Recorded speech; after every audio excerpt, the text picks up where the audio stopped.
to Adventures in Lollygagging. We're back today. We're playing more Legendinthemist. But I have a question. Long, how much would you say, think of any board game or video game, what's the most amount of money you spent on that game? Just curious. Like 5,000. Holy shit. What? Holy shit. What? This is like a Wow. free to play game, right? It's just over a span of probably a decade. League of Legends. It just all those cosmetics they just add up over the years, you know.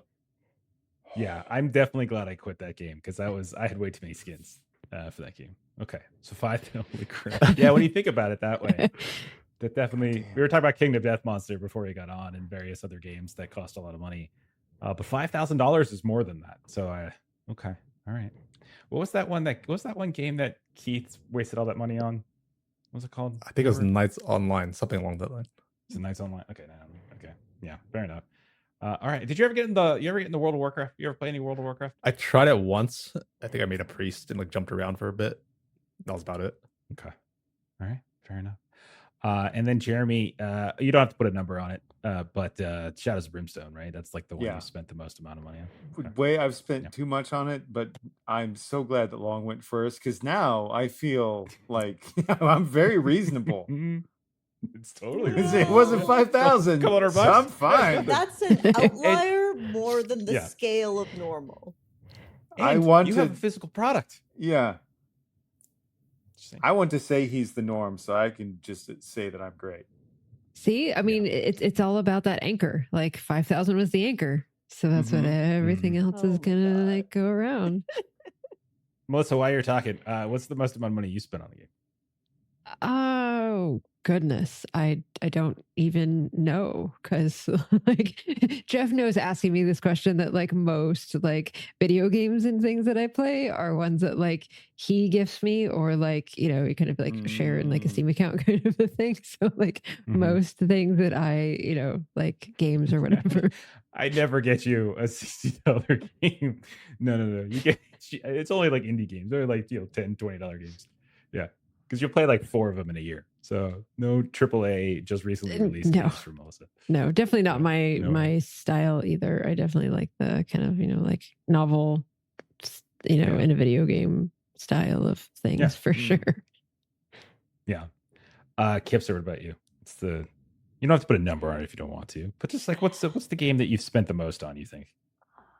Probably it's either Scythe or Tales from the Loop, the board game. I spent a good amount on One Ring as well, but I think Tales from the Loop, I paid to have them paint my miniature robots officially because I'm bad at that and I wanted it to look super cool. And then Scythe, I've got like 3 of the expansions, which probably means it's like $300 or $400 behind me. Yeah, we've got Scythe too. It's like we've packed, I think, probably 2 or 3 expansions into one box. It's like big and heavy, and all the fancy cards and stuff and everything. I couldn't fit them all in. You fit. Some of those expansions are big. I don't know if I fit all of them in. I know we had I think we had Invaders from Afar, and then some of the fancy like coins and things like that. Invaders from Afar is a must. Yeah. I got the map expansion, so I could use the big side. I don't think we got the map expansion. I think we just got so nice. You can actually see. We haven't played Scythe in forever, though. No, it was fun. It's a fun game. It's a fun game. It is a fun game. For sure. So before we started streaming a bunch, and like by a bunch, I mean like way more than I probably should be streaming with TTRPGs. Our previous hobby was board gaming. So I have a very addictive personality. When I go into a hobby, I just go in like whole hog. I can't like, let me just test this out. So we have like 1 billion board games. And one of them that we have is Kingdom Death Monster. And yeah, there was a Kickstarter that you could get like a bunch of stuff on. So much. And I bought a bunch of stuff and it was so much. And I'm still like 7-8 years later, something like that, still getting deliveries for. We just got like 2 in the past month. We got like 2 deliveries in the past month. It's awesome. Oh Haven't played it forever, but like, yeah. But we used to like Long used to come over and Josh. So Kipster, you know who Josh is in our Tuesday game. There's a real Josh. And the 4 of us, he's a robot. And the 2 of them. No, he's a robot. He's a little drone. That's what Josh is. He's a male version of Melissa. And then the four of us, we would play Kingdom Death Monster. And so that's what we would do. We play that. That was like our Saturday night game. We just we played that forever. It was a ton of fun. And we kept getting our asses kicked. So it was great. Yeah. Long and Josh were all about the we had like a little like binder with all of the little like things you could like upgrade your camp with and like all of that stuff. Like it was we all had little roles. Like you guys were always handling all of the items and stuff. Like I always had like the rule book, storybook or whatever. And then it's crazy. Anyhow, we're not playing any of those games. We're playing Legendinthemist, which is far less expensive. And in some ways, tabletop role-playing game has definitely saved me some money. But I keep buying them, and I really got to stop because I'm running out of time to play them. But you guys ready to go? We're gonna get into a little fight, a real fight for the first time with a very dangerous opponent. So but we like each other. We don't want to fight with each other. We're friends. No, you're gonna fight this thing. This thing. Okay, so last time around, we were inside the mines of Tor Hollow, which is a small mining town on the south side of the region in which you all live. You had just recently translated some runes that had shown up on this old, unearthed, dusty obelisk. And then you started to hear knocking on the walls. And you searched around a bit, listened in a little bit. There were missing miners, so you're seeing if maybe it was them. Lloyd, at one point, there was like a seam that we found on the wall, and you slipped in and you saw these three very small individuals that were pinned beneath fallen rock. And they were in need of help, and all of you kind of worked together to create this little system to pull them out. And even though they looked like they were the size of children, they were not, in fact, children. They were a specific type of Fae. They were like some kind of like a mountain gnome. Was what I call Koblanau. And they introduced themselves. They were brothers. The one that talked the most was named Noggin. And he said that he'd been attacked by some kind of demonic creature that got set free after the earth started moving. And you guys remember that from the first Fall Festival a few days ago, there was like an earthquake, tunnels collapsed, etc. And so some kind of creature got loose. Snaggletooth, you and the healer of Tor Hollow, you gave them some aid, stitched them up, made sure they didn't die. One of them had terrible claw marks, like these kind of like almost singed claw marks across their chest. But you made sure that they weren't going to die. And then because of this new revelation about some sort of demonic creature, the foreman of Tor Hollow, he decided to redouble efforts to search for these missing miners because there was still a crew that was missing. You all decided to help. You grabbed some tools, some supplies, and then you started searching. You found some abandoned gear at the top of a mine shaft or some kind of shaft, and you started to climb down it because there were ropes that were already affixed. So it looked like somebody had climbed down. And when you got down there, you found a couple different things. You found a blood trail at one point and a lair of some kind of bear-like creature that had like little finger mouths. It was some kind of mole-like creature, mole bear. And you're pretty sure it might have eaten or at least feasted, snacked on one of your missing miners. Then you searched around a bit. You found these tunnels filled with that glassy orange ore that Snaggletooth had a chunk of already. And then you came to this room with these broken columns. And it definitely looked like it was no longer just like rough mine or rough tunnels. It was an actual like location. And Lloyd snuck ahead and got to see a creature made of stone in like this swirling ash, these big red eyes. And in the middle of this large, like hexagonal kind of room with all these broken columns, it was like lifting these two presumably missing miners like up into the air. They were kind of upended, and it was performing some kind of ritual or something on them. And that's when Lloyd snuck back to the group, and you all devised some kind of plan. And that's basically where we left off. So why don't we go ahead, let's pick it up, and let's see how we go. Oh, Kipser just dropped The Vampire the Masquerade, Milan Uprising. Don't get distracted by board games. That was the because it has very easy for me to get distracted. It's got a tabudu. It's a digital table, so you put your pieces on, and somebody around the world can watch where you're moving and move their character. And it's Anyway, the connectivity is terrible, and the dice drop constantly. All right. Well, let's get into it. Let me get a little music. So also my terrible plan. There's no initiative. So you guys, at this point, I'm going to say you guys are all slowly moving towards the entrance because Lloyd had retreated back to you all. So you're not like in combat right now. And all of you are slowly sneaking up. So I'm not going to require like any sort of sneaking or anything like that in any test. I'll say Lloyd can lead the way. And as all of you get close, you look out, and in the dark, all of you have like a couple of you have like mining lanterns and the hip lanterns and stuff like that Kick had made. But there is a little bit of light being put off by this creature. You can see mostly it's the eyes, these big red smoldering eyes. But then also there's like this swirling dust and ash around them that is somewhat singed. That's like these orange and red embers are in them. So there's a little bit of light to them, but it's otherwise a very dark room. And so you all are coming up to the edge of it. And I'll say as you peek from down a tunnel as best you can, you hear the sounds of like whimpering and pain from the people that presumably are hanging. You hear the sounds of like this some kind of strange guttural voice, as if some sort of chanting is being done, but you don't recognize the voice particularly. So who would like to take the spotlight here as you look into this room, this big hexagonal room with these? I see somebody's being volunteered. Oh, I think Morgan is being volunteered. I'm being volunteered? Or I'll... Yeah. Do you remember the plan? So I know I was going to try and... I had something I would try and do. So... Oh, yeah. But also we need Morgan to fish the people out of the sky. Yes. Well, yes. before the concrete mixture, please. If you can fish a bridge, you can fish a man.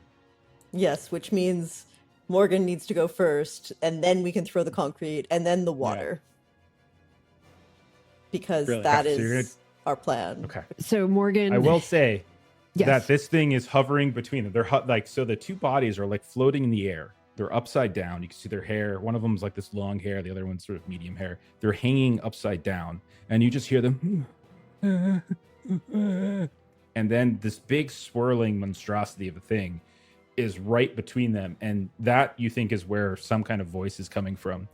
And it would be very difficult to fish them without it noticing, but it's still possible. Right, it's still certainly a possible thing that you could try to do. So I would say, since we're doing this quietly, I'll just kind of say this in regular voice. But I think the conversation would be like, "Oi, I can fish them, but I've got to get through that one to get to that one. So I think you do the mix and the throw and try to mess with it first, and then I can do the fishing."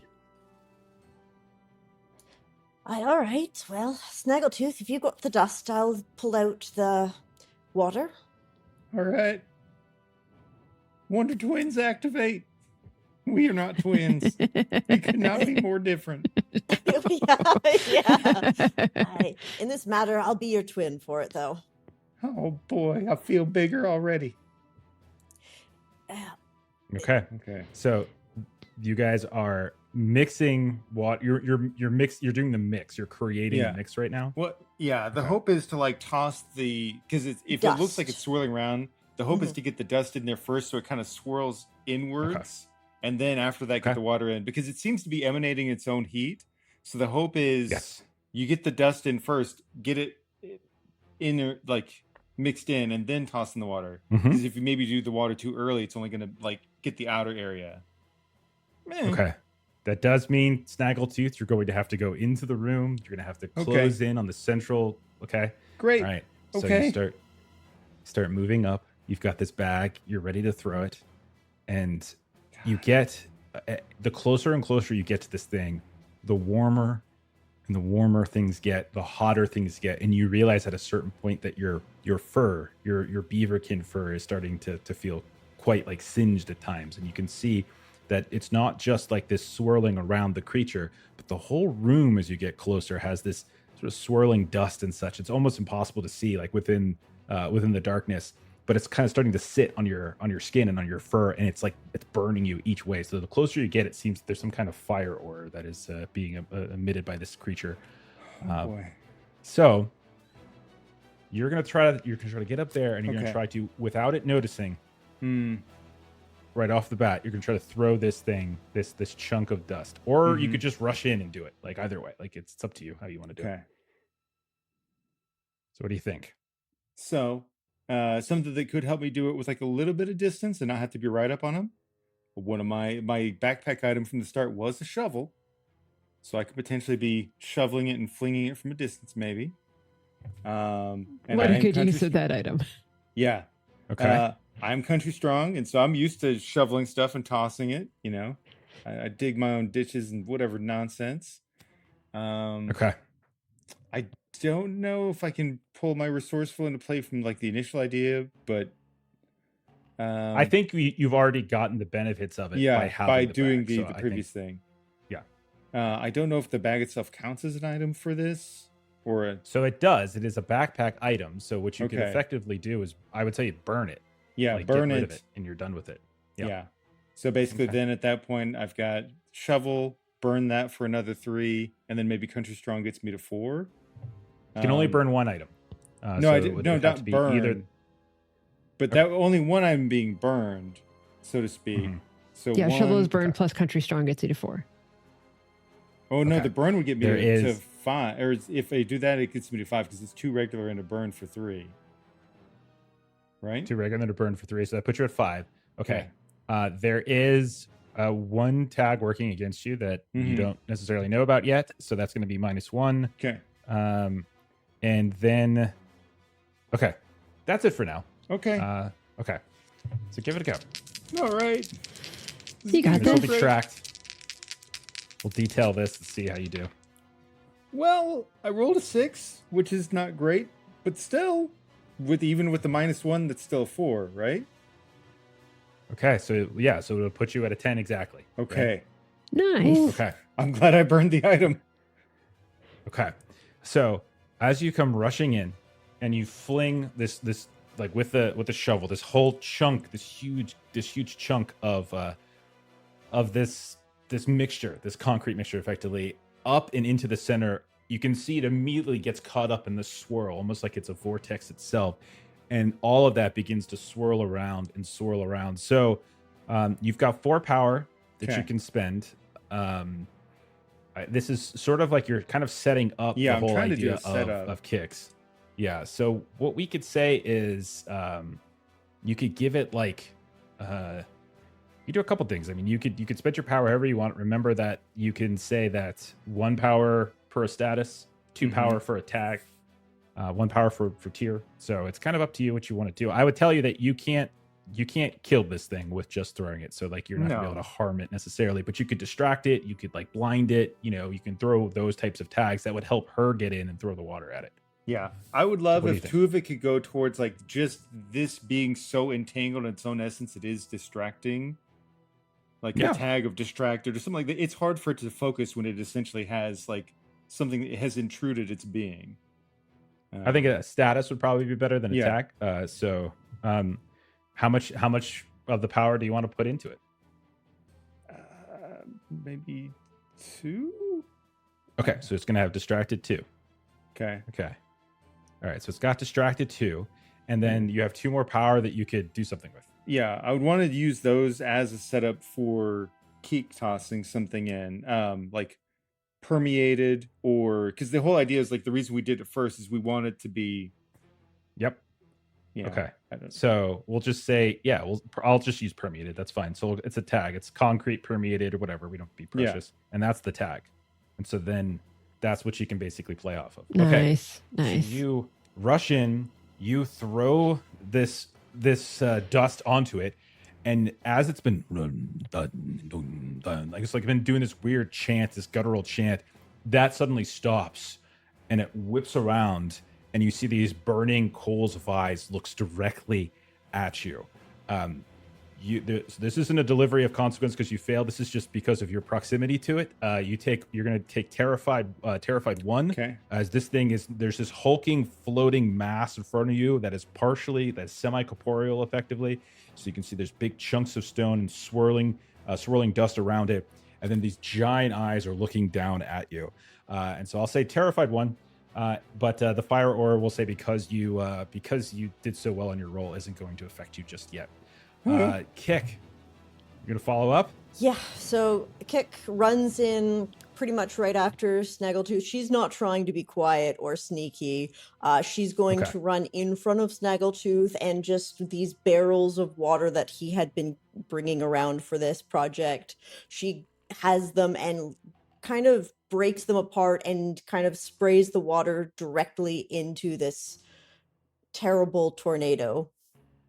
Okay. So there's a lot going on in this one because there's going to be some good things and some bad things that you're going to get affecting on this. What are your personal tags? Let's start there. Okay, so I feel the obvious ones: strong as an ox, lift heavy loads, smashing it loudly, would be utilized here. Mm-hmm. I do also have because it's heat. I also wonder if my own forge would be applicable, but or blacksmith might be applicable. But I don't think I'm so. not committed. I would say your hardy could potentially be applicable for that, but I would recommend you might keep that in reserve to potentially mitigate consequences. So in case this goes wrong, it's up to you though. If you want to throw it all in, but the thing is like if you throw it in and you roll like shit and you get consequences back on you, and I give you a chance to mitigate, you can't use tags that you used to mitigate on your initial roll. So then I'm gonna concentrate mostly on the strong as an ox thing. I do unfortunately have battered 2, which does mean I'm taking a -2, and I'll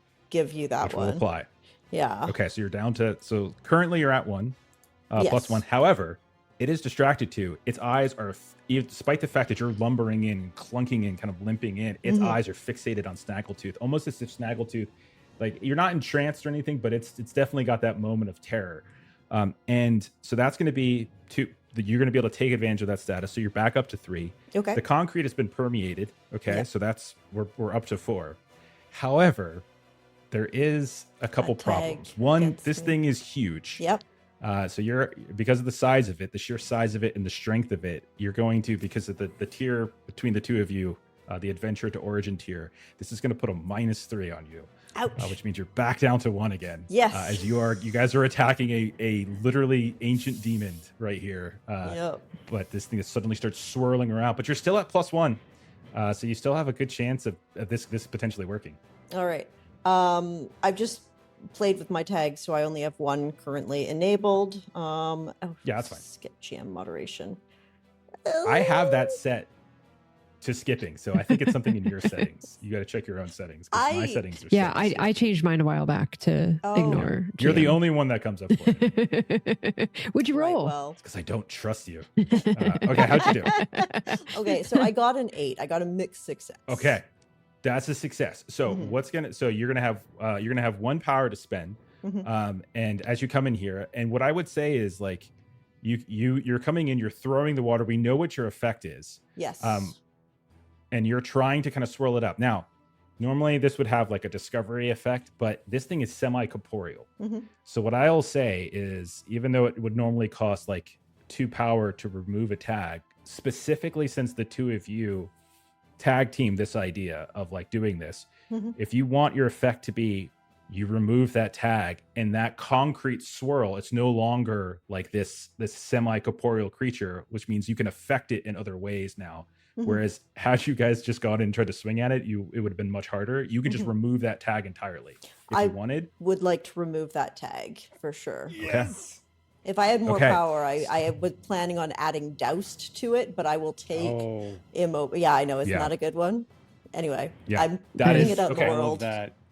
You come rushing in, you throw the water. Okay, you're feeling like the heat on you, and much like Snaggletooth, like its eyes rush over, like look over towards you, but instead of like really locking in and trying to make you terrified, it's just, by the fact that this stuff is kind of blown up its face, you can see the swirling mass becomes thicker, and it becomes like somewhat much more like dirty and thick, and you can definitely see the size of the creature now in ways that maybe you weren't as sure of before. So I'm going to remove semi-corporeal, which means that's not going to work against you any longer. And I would say, in terms of consequence, I'm going to give you the fire aura. So the fire aura is going to singe you.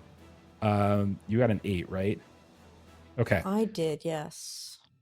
Okay, so I'm just going to give you burn 1. So this is like a damage thing. So do you have battered 1 and 2? Maybe, yes. I do have battered 1 and 2. We can combine them. We can say at this point to one status, and we'll put you up to 3. So that the 1 would kind of kick it up to 3. Yeah. I will add that and remove this one then. As you come rushing in, you throw this. It's not just fire that you're getting hit with, but you're getting buffeted with all of the debris inside of it, and you're just kind of getting hit and sliced. Okay. All right. Morgan and Lloyd, you see your friends are up in the business. You see this thing that moments ago was clearly doing some horrific ritual that definitely was going to do something awful to those two miners. The miners themselves, you can see, are starting to like descend, almost as if its concentration on them is slipping somewhat. And you can see they're slowly descending to the ground, but they're not all the way there yet. Morgan or Lloyd, do either of you have a plan here? Come on, Morgan, it's our turn. Let's go get him. All right, you got this. I'll lead you to him. Let's go.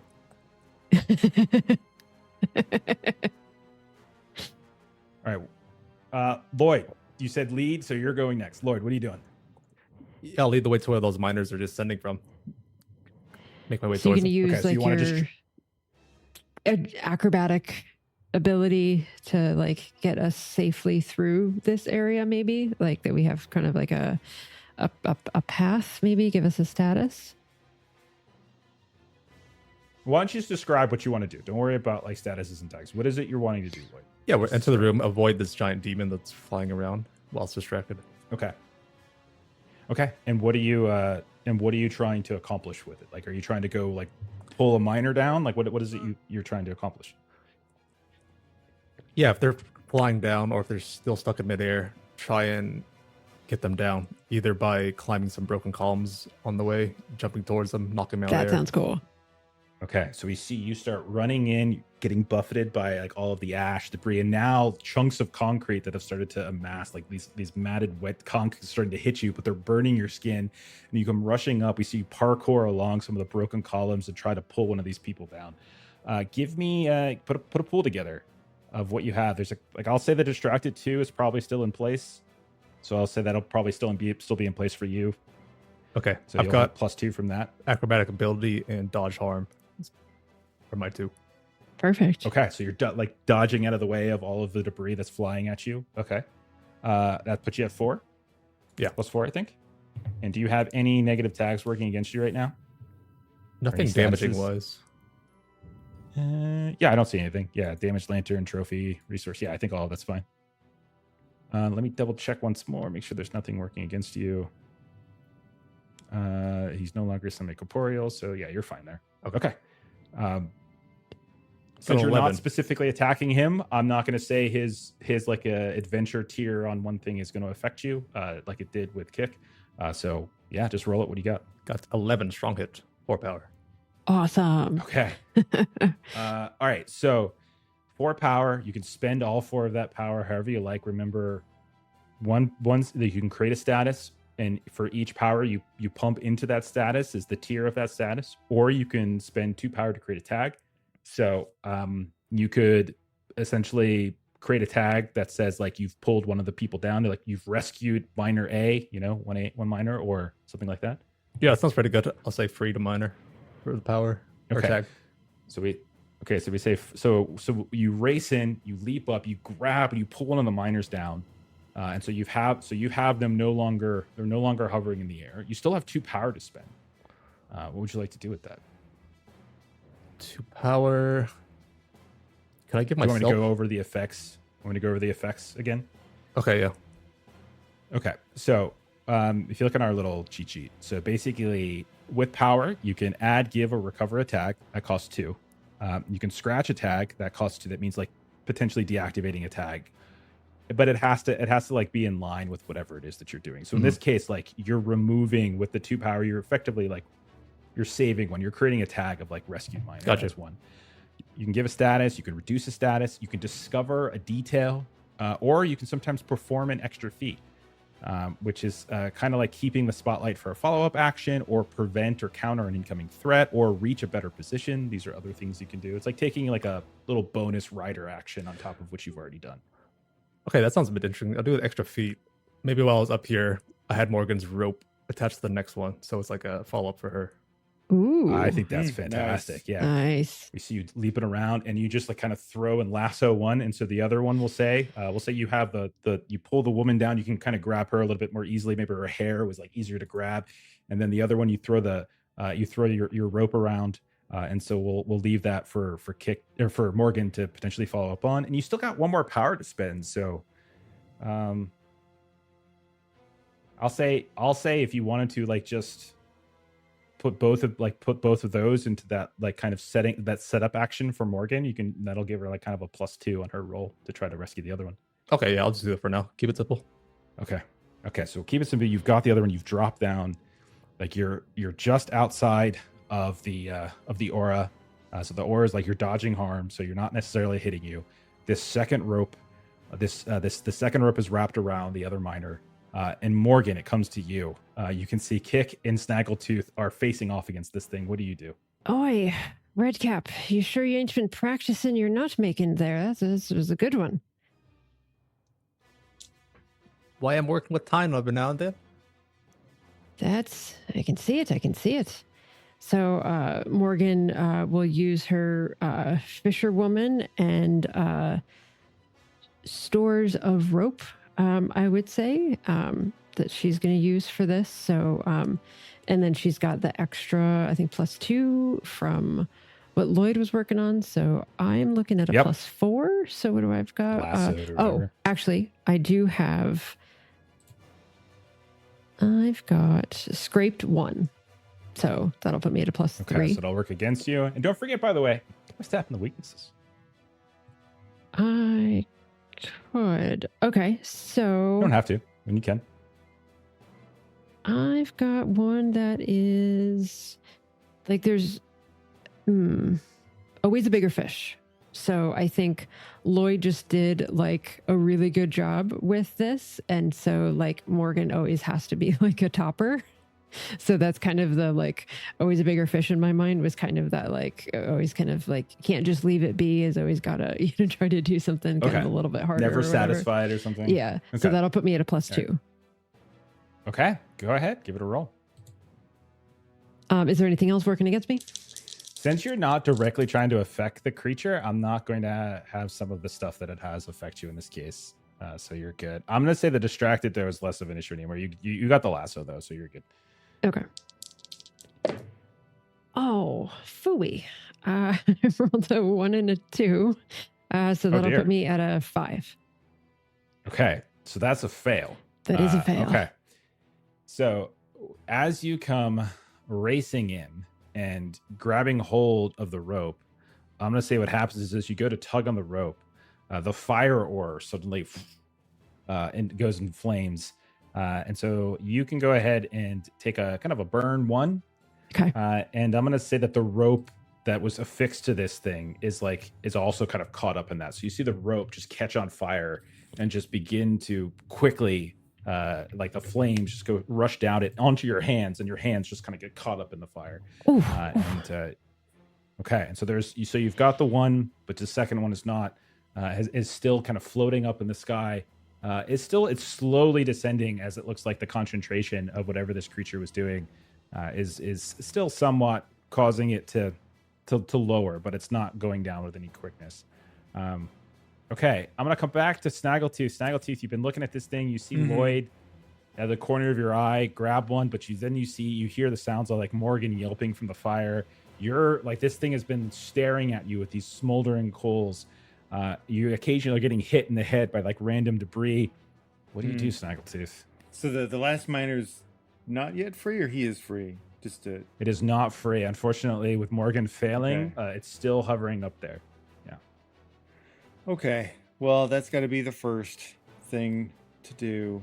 So now that this thing's a little bit more solidified, and plus, he is kind of short, he's probably going to be using the shovel to kind of reach up towards the spot that seems to be the appendage equivalent that's holding the thing up, and just trying to like shove the shovel in and like scoop out as much as possible to like loosen its grip on the thing. That seems like the natural reaction. Okay. So yeah, you just start like hacking with the shovel up at it. Sure. So let's see. Okay. Put together your pool, and then I'll give you the damage on top of it. So I've got shovel. Maybe I can tie in Country Strong. He does want to help those in need and defend the weak. Absolutely. I think all those make perfect sense. Maybe? Up to you. Definitely help those in need and defend the weak. No doubt. Yeah. I feel like that gets me to 4, and that seems like a pretty fair like without cheesing it. Yeah. The sad thing I have to say is the same thing that affected Kick is now going to affect you. It does have like because we're talking. If you remember Otherscape, it was like a scale thing. This is kind of similarly what's going on. And so you're racing up to it, and you're essentially just kind of stabbing at it with the shovel, and so it's gonna come into effect here. But because you got rid of the semi-corporeal, that won't come into effect. So you can just, this is the only one. Okay, so I got a +1 basically. You got this. Totally doable. Yeah. It is. It's doable. I got 9. 9 is good. Again, look at you. That's awesome. Okay, you start hacking up at it. So you had a total of 1 power. So you can spend. Do you want to get? You can give it a status if you want. If there's like a specific status you wanted to go for, just harm it. You could do something else if there's something other option that you wanted. Because I think his main goal is he really wants to make sure that the miners are safe. So I think he would go for like. Maybe it's like slightly weakened. Maybe he did manage to like gouge a spot to like. Okay. Yeah, I will add that. And so you see a chunk of. So there is sort of like a compacted core, and then everything else is swirling around it. And then when you threw in the concrete mixture, everything that was swirling became thicker and sludge like. But you managed to hack away. Almost like your mining pick. That's the other thing. Some of you have mining tools. Don't forget about that. Like you're picking away at it, and you see a chunk of its core falls and flops down on the floor next to you, and you just hear it thud with this great heaviness, almost like it's echoing across the chamber. And with a 9, you will get something back. Yeah. You are now firmly within its fire aura. So you are going to take, unfortunately, a burn 2 as you are catching on, like some of your clothes are starting to catch on fire. Your fur, in your case, is probably starting to catch on fire. As whatever this thing is, the swirling is quite intense. Yeah, and I don't think I have anything that could really help me resist being burned. That's fair. Yeah, actually, that's a good point. You can mitigate if you have anything. I don't think I really do. I've got stuff to like block a blow, but like just being burned, I don't really think I would take that. Because part of it is like you're getting hit by debris that is like on fire. So like part of it, I would take that if you wanted to try to mitigate. That at least lets me make a roll. Yeah, exactly. All right. So it's a +1. That's not bad. That gets me to an 8. Okay, an 8 means that you can buy that down to burn 1, basically. Okay, like that in this case. Okay, so there you go. So that's not nearly as bad. So like you managed to like a big hulking chunk of ore that's on fire was about to hit you, and you just kind of swat it out of the sky with the shovel. And you see it's kind of flying away, and it's just the little bits and pieces that are getting you. Okay, but this does whatever you did to it, you harmed it. As a chunk of it fell. Let's go back to Kick. Kick, you can see Snaggletooth has gone in and is starting to scrap with this thing. What do you do, Kick? What you gonna do? She's gonna push in next to Snaggletooth and try to like body him a little bit, even though she is really very injured right about now. She's probably gonna try to body him out of the way a little bit, and she is going to pull out her pickaxe. And she is wearing a mining helmet, so hopefully that helps a little bit of armor, maybe. Yeah, I would say if you want to use it as armor, you would probably want to save it for like a mitigation roll. Yeah, like that would probably. Which is about to happen in a second here. I'm just putting possibly. Yeah. Gotta roll it first. Let the dice tell the story. My rolls are terrible. All right, so she is going to pull out the pickaxe and just start to like hack into these hunks of concrete that they've made to try to disassemble this creature, essentially. Okay. All right. And you've got your pickaxe. Like strong and stuff. Pickaxe, strong as an ox. Lift heavy loads, smashing it loudly, I guess. Still, yeah, it's fine. To 4. Yeah, and then I think I'm good with that for now. I don't think you're intimidating growl. Okay, it is -3. I was about to say yes. It is -3. Yes, straight up attacks on this thing will take that just because of the sheer scale of what you're fighting against. Well, I also have battered 3, so it would be -6, or is it still minus? You take the worst. You take the worst status against you, and so that would be a -3. So you're at -2 to do this currently. Yes, and I think I don't think I can mitigate that anymore. So that'll be my rule. Okay. You could if you wanted wildly to. swinging. Nope, too late. Oh yeah, burn powers. Yeah, you can that's also what- burn a power. That's what I was So going you to say. could burn But the you will. pickaxe, for instance. I That haven't would've seen been the I haven't smart. seen the result, so since I haven't seen the result, you can Sure, I change would it. have burned the pickaxe if I'd remembered about. That is something that I did. So forget. basically, add +2 to whatever you just rolled. So that would bring it to a 6, which I think is still is that a partial success? Just 6 barely. is a fail. Yeah, it's I a think mess. you need a 7 for a partial. Yeah. 7, 8, Okay. 9 is a partial. Yeah, it's like I one knew of it was each. It's like somewhere a close to consequence that. and a success. Okay. So you come rushing in, you smash. The Mhm. pickaxe just shatters. Maybe it's not Yep. the metal, but maybe it's the wooden shaft that catches fire and it's gonna kind of turns to ash in your hands. You are within the fire aura. Yep. Okay. Yes. I'm going to say that it's going to do something different to Oh. you. Because actually, no, I won't. You've got battered, but you're battered and burned, right? So you're I battered am and burned because Battered and burned at level 3, but I do have hardy to help mitigate. I do have mining helmet to help mitigate, and Okay. blacksmith because I deal with fire. So what's going to happen is you're going to see like an appendage, Mhm. like an arm suddenly swoop down, and it Ooh. has like this 3 claws on it, Mm-mm. similar to the wound that you saw across Noggin's brother. Oh yeah. And as it comes down, it's going to scrape against you.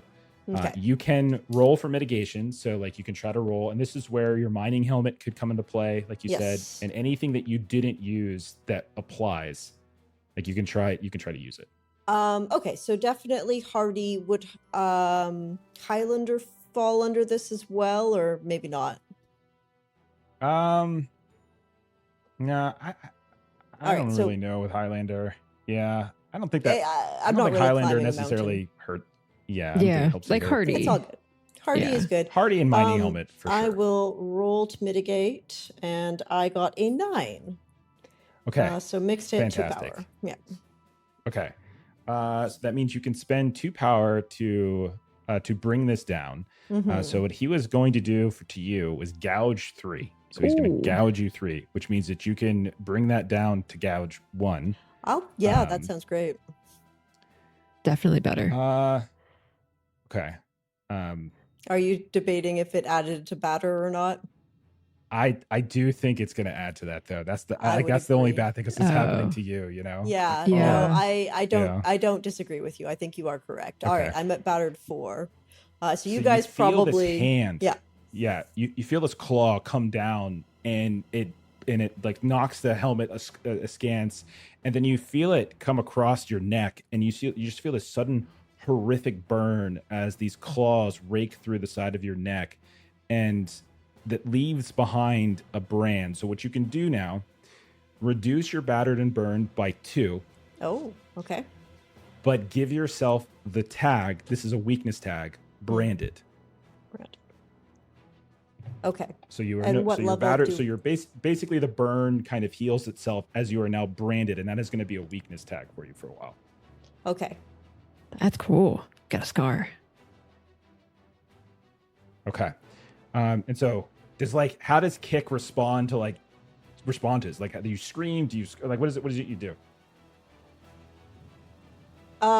For her, she is going to. I'll fix that in a second. How does she respond? So she is definitely probably going to fall to one knee with sort of her hand coming up to her neck and just like probably blood coming away from her. You probably guys see like her shirt's probably have been torn asunder quite a bit at this point. And she might just like kind of pass out and try to start. You see her starting to try to pull herself back up again, but she doesn't verbalize anything. Okay. So battered and burned at 2, branded, a horrific scar that has a strange look to it that almost looks familiar. Maybe in more light, it would look differently. And Lloyd, you have a miner on your shoulder. You hear the sounds of Kick screaming. You see Snaggletooth underneath this floating thing, stabbing up at it, getting battered with fire and debris. Lloyd, what do you want to do, man? I've got one. Morgan's got the other. Let's get out of here. And I'll start running towards the exit. So you run towards the exit. I would say you're fine, no roll necessary, and you just run out of the room with this. But as you look over your shoulder, you realize Morgan doesn't have the other one. Morgan, you are there, and you can see now that something's happening in the room. And you can see maybe that Kick and Snaggletooth are kind of too close, and they don't see like what's outside of them.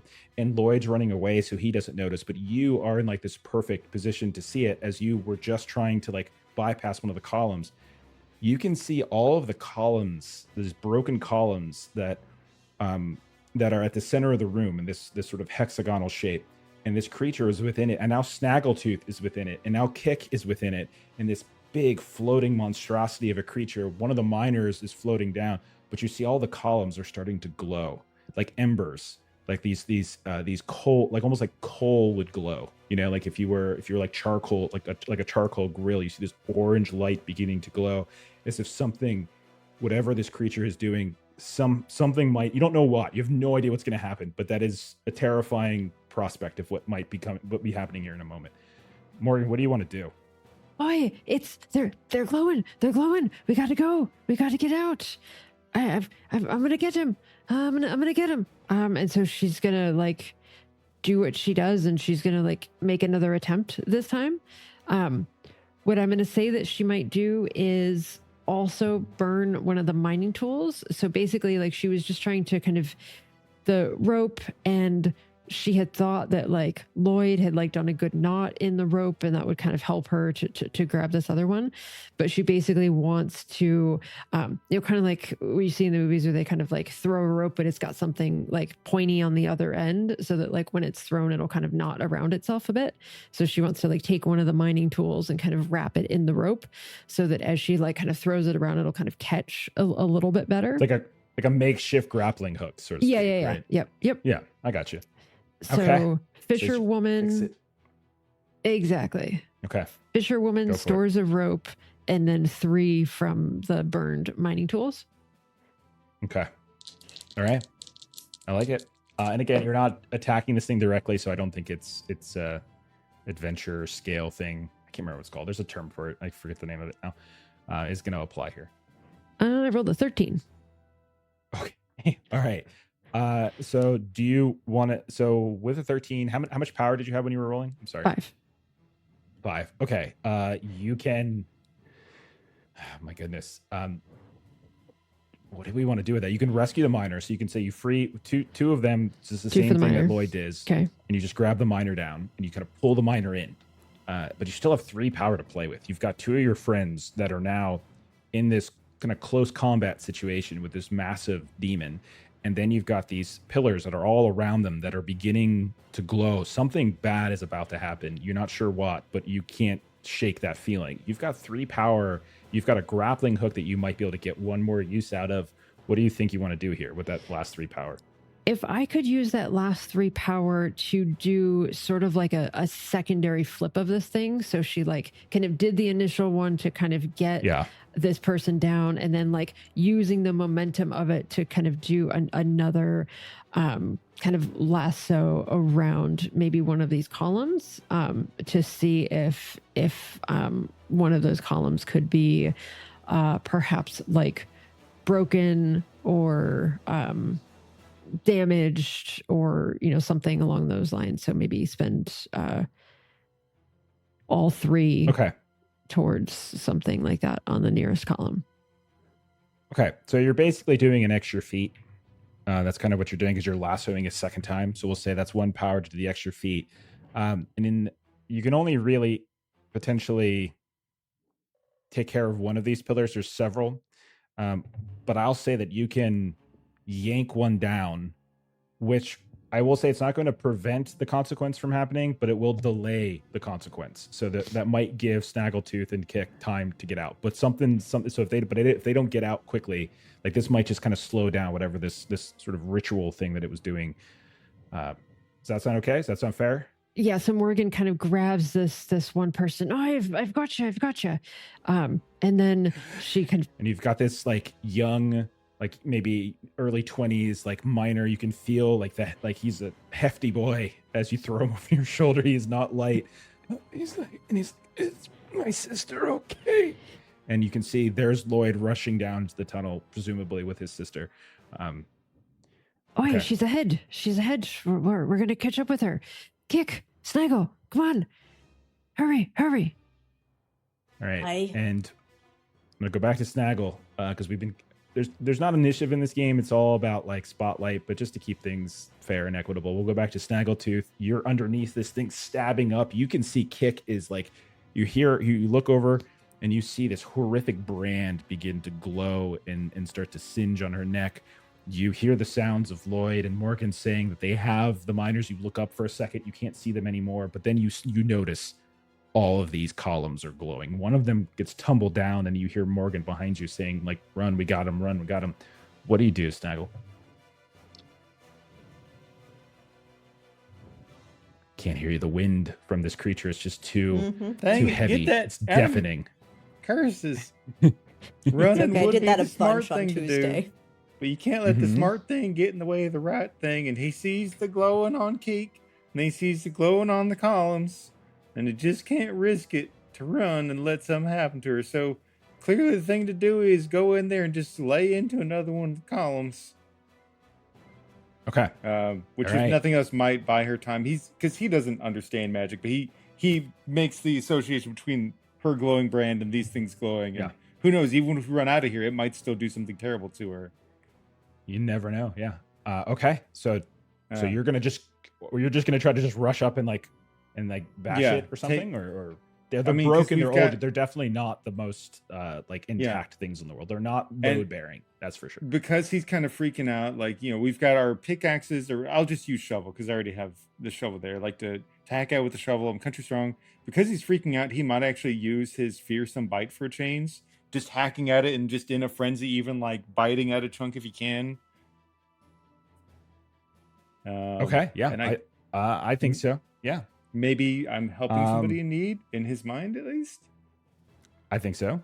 You're helping out Kick, right? Like that's the idea. Yeah. What do you have working against you on your side? I have now burned 2, I believe. No, burned 1. Mm-hmm. I think so. My worst one is terrified. So your worst one's 1. So -1. Yeah. So still, it's a 3. It's not bad. Yeah. Give it a roll. Okay. Well, that'll be 5 plus 3 is 8. 8's okay. Hey. Okay. So we'll say you race up, you start biting and hacking and smashing, and this thing starts to rip and fall apart. And you feel as you bite into it, by the way, that your tongue gets burned, your gums get burned as this thing is heating up with some kind of temperature, and it'll collapse. So you'll collapse the second one of these columns. Okay. And because you had a total of how much power were you spending? It would end up being 3 at the end. Okay, so 2 of that, you can say you destroyed one of these towers, and you still have one more power to do something with. Okay. What do you think? I mean, he doesn't understand it well enough. His hope is that, in some way, whatever magical energy here, as the pillars are being destroyed, maybe it's creating some sort of dampening. I don't know. I can give you a discover a detail. That's another thing that you can do. Yeah, that might be fun. Power. Maybe as we're destroying these things, something becomes more apparent. That would be fun. So it becomes clear to you that, and maybe part of the reason it's clear to you, and this is that we don't have to make this a tag or status. We'll just make this for flavor. But as you bite down into it, right, you feel all of that heat come into your mouth. And as you pull away, something on your person, maybe some small little tassel or something like that, just turns and to ash, right in front of you. And maybe you get the thought that if this stuff goes off, anything within this central column area, it's just going to turn to ash. And then when you look up at the swirling thing, you realize there's a lot of ash swirling around it. You know that there were several other of those Club Lanao who were taken. You know that there were 4 miners, but you only see 2, and one of them was taken out by the other bear. that maybe this is how this thing grows in size. Oh, Keek, that ash is people. You got to get out fast. Okay. What'd you say? What? It's people. The ash is people. You get up, you move. And unfortunately, you did have a consequence coming Yeah. back at you. So I'm gonna say it makes perfect sense for you just to Okay. increase your burn 2 Okay. as you are okay. Can I try the block of blow to mitigate? Or maybe not as much, because I bit into it. In fairness, no. I would say because you bit into it, let's Yeah. say no. Let's say you take it this time. Yeah. Okay, cool. But you're still at only 2, right? You're not Yep. above 2 like Kick That, was. Okay. Yeah, that takes me So to you're 2. fine at 2. If anyone goes above 2, let me know, because that's when something else happens. Oh, no. Okay. All right. So a second one of these columns, there were a total. So it's a hexagon. So basically, think of it like on each of the corners of the hexagon, there is one of these columns. You've taken 2 out. Most of them aren't in full. They're not fully formed. They're broken. They're smaller pieces. Only like one goes all the way up to the ceiling. You can tell these are definitely ritualistic as opposed to architectural and load bearing in any way. But Kick, you hear Snaggletooth yelling something about people. You see Lloyd has saved one of the miners, has gotten them to the exit. You see Morgan is there backing towards as well. What do you do, Kick? You're right up in this thing. Look at people. What the fuck is it? And she's gonna like grumble, push herself up standing again, and start to try to like the pickaxe was burned, so it's probably in pieces. So she'll just kind of like drop it and start to defensively work her way back out. Well, Snaggletooth, get the fuck out of here as well then. This is not a place for us. I ain't arguing with you. Maybe it can't fit through this hallway anymore now that it's solid.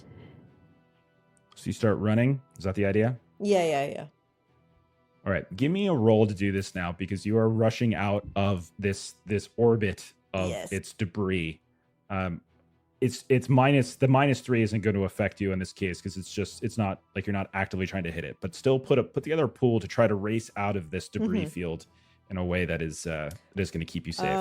Okay, so strong as an ox plus hardy plus mountaineer because we're in a cave. Sure. I didn't give you a mountaineer before. Or actually, no. I'll give you a mountaineer. Take it. Yeah, that's fine. You know rocks. I know rocks. It's a mountain. It's just another part of a mountain, right? All right. This is and the then ocean of the land. Got -3. That's right. All right. And then I've got -3 for batter. Or is it sorry, 1 second. Is it 4 now? It's I think it should be at 2 now because you battered and burned got why. up to 4, reduced down to 2 because you took a weakness tag. The weakness tag isn't going to come into play for this. It's just the -2 status that'll come into play. Yes, I just thought my character sheet was wrong and that it should have been higher, but you're right, it is -2. That is a 9. Mixed hit with 1 power. Okay. I'll say on your way out as you're rushing, something falls. I don't want to we don't need to do necessarily more damage, but as like you're just what are you still carrying? Do you still have the mining tools or something on you? The mining helmet could get knocked off if something's falling. That would make sense, and that would lose my light. I think that makes sense. Yeah. Let's do that. So we'll say you lose. So go ahead and get rid of the mining helmet. As you turn to run, this thing flies off. Immediately gets knocked off by. It protects you against one small rock that you were lucky enough not to get hit directly with, and it goes flying off. And you begin to rush back towards Lloyd. Okay. Lloyd, you see Kick coming towards you. You can see her neck looks just absolutely hideous and horrific. She's covered in little burns here and there, covered in soot and debris. She looks like she's suffered significantly. You see Morgan has the second miner and it is lumbering towards you, but you can see Snaggles out there just leaping like a hero, biting columns for some reason. But you also notice that the columns themselves are glowing at this point, and it's beginning to create what looks like some kind of I don't know, like an orb of light, like right in the middle of that room. It's beginning to glow right at the center of it, and it's slowly expanding. What do you do, Lloyd? You're a bit tattered and Snaggle's gone rabid. We gotta get out of here. Hey, we gotta get Snaggle out here before anything else. It's just, it got me good. Don't think I'll recover from this very quickly. Come on, let's go. I'm I'll continue coming out as the quick as I caves. can. Okay. So Lloyd continues out of the caves. Kick follows.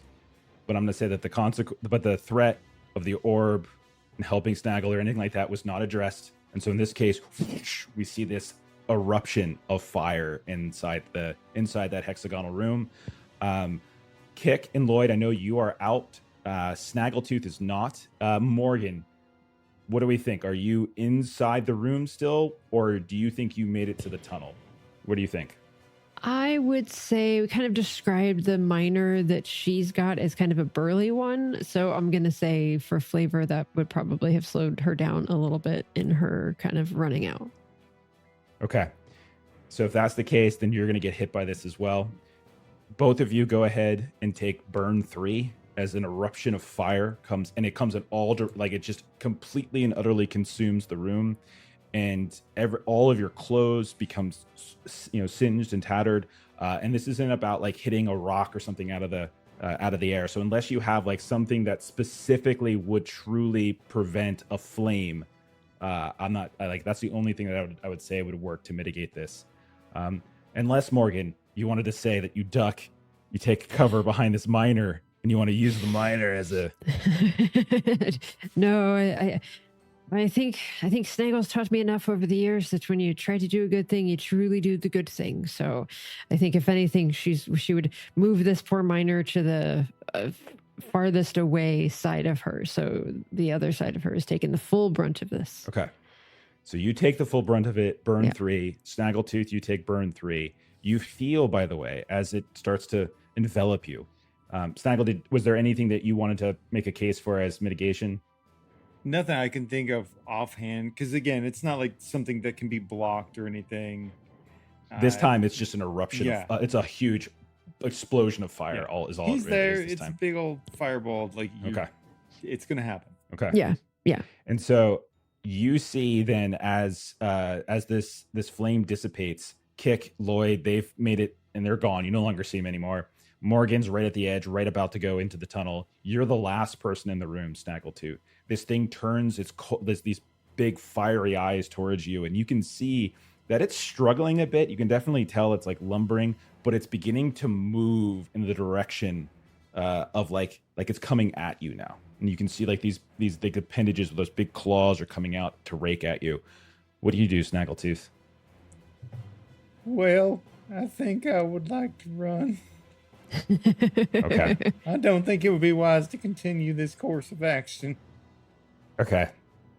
Okay. So then, give me a little roll to see if you get out of here without it doing anything to. Trying to think what to do. You're small, so it's coming at you with a big cleaver thing. So I think you can make a case for your Beaverkin being small, and this smaller in this case might actually help you. You're lower to the ground. I would take that. Okay, I can take that. Maybe it's hard to say because I want to save stuff to mitigate. So it's tricky, right? Help those in need. You're motivated to haul ass.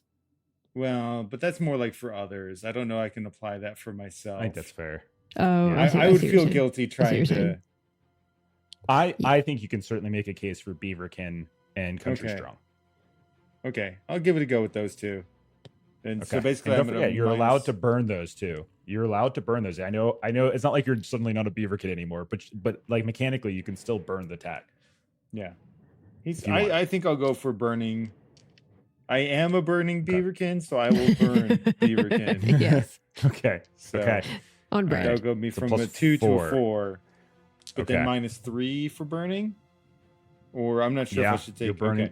I think your burning will work against you in this case. Yeah, because it's hurting you. It's like you're covered in burns shockingly, right now. it's slightly distracting to have been enveloped in a fireball.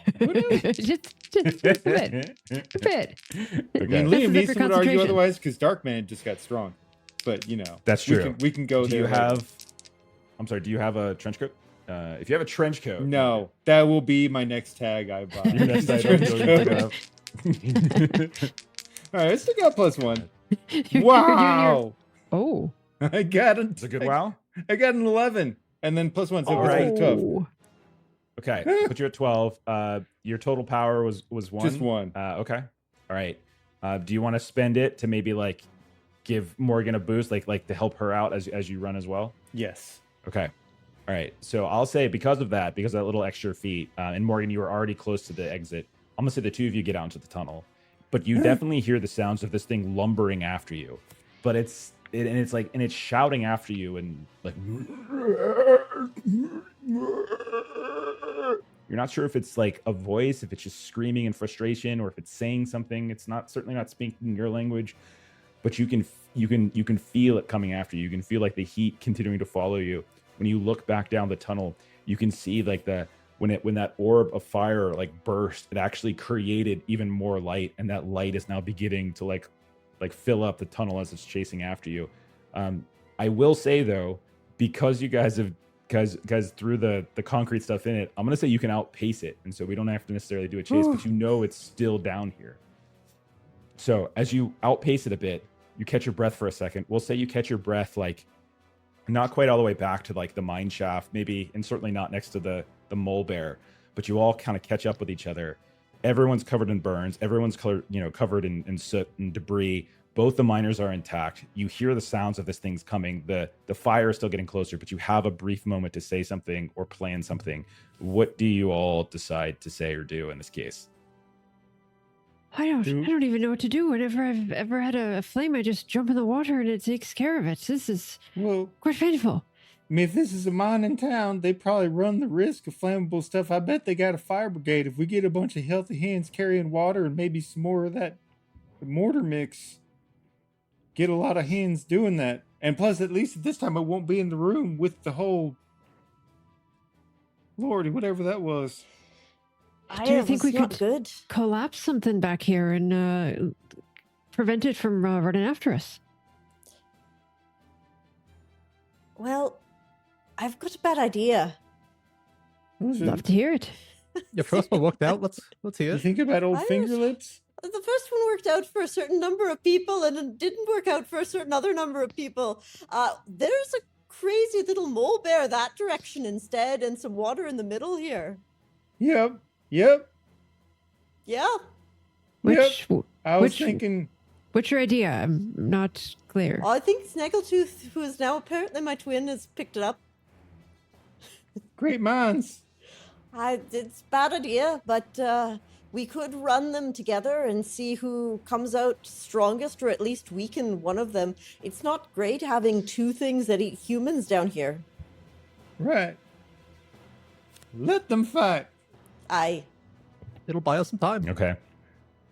So you guys race over.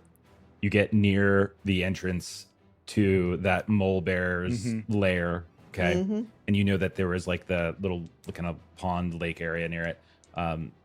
So who's going to take on the task of drawing the mole bear out, or Check looks drawing at the Lloyd. demon creature? Can you take her then? She's a bit heavy. I can hold on to the miner. I'm a scrawny boy. I'm sorry. It's all good. I can walk.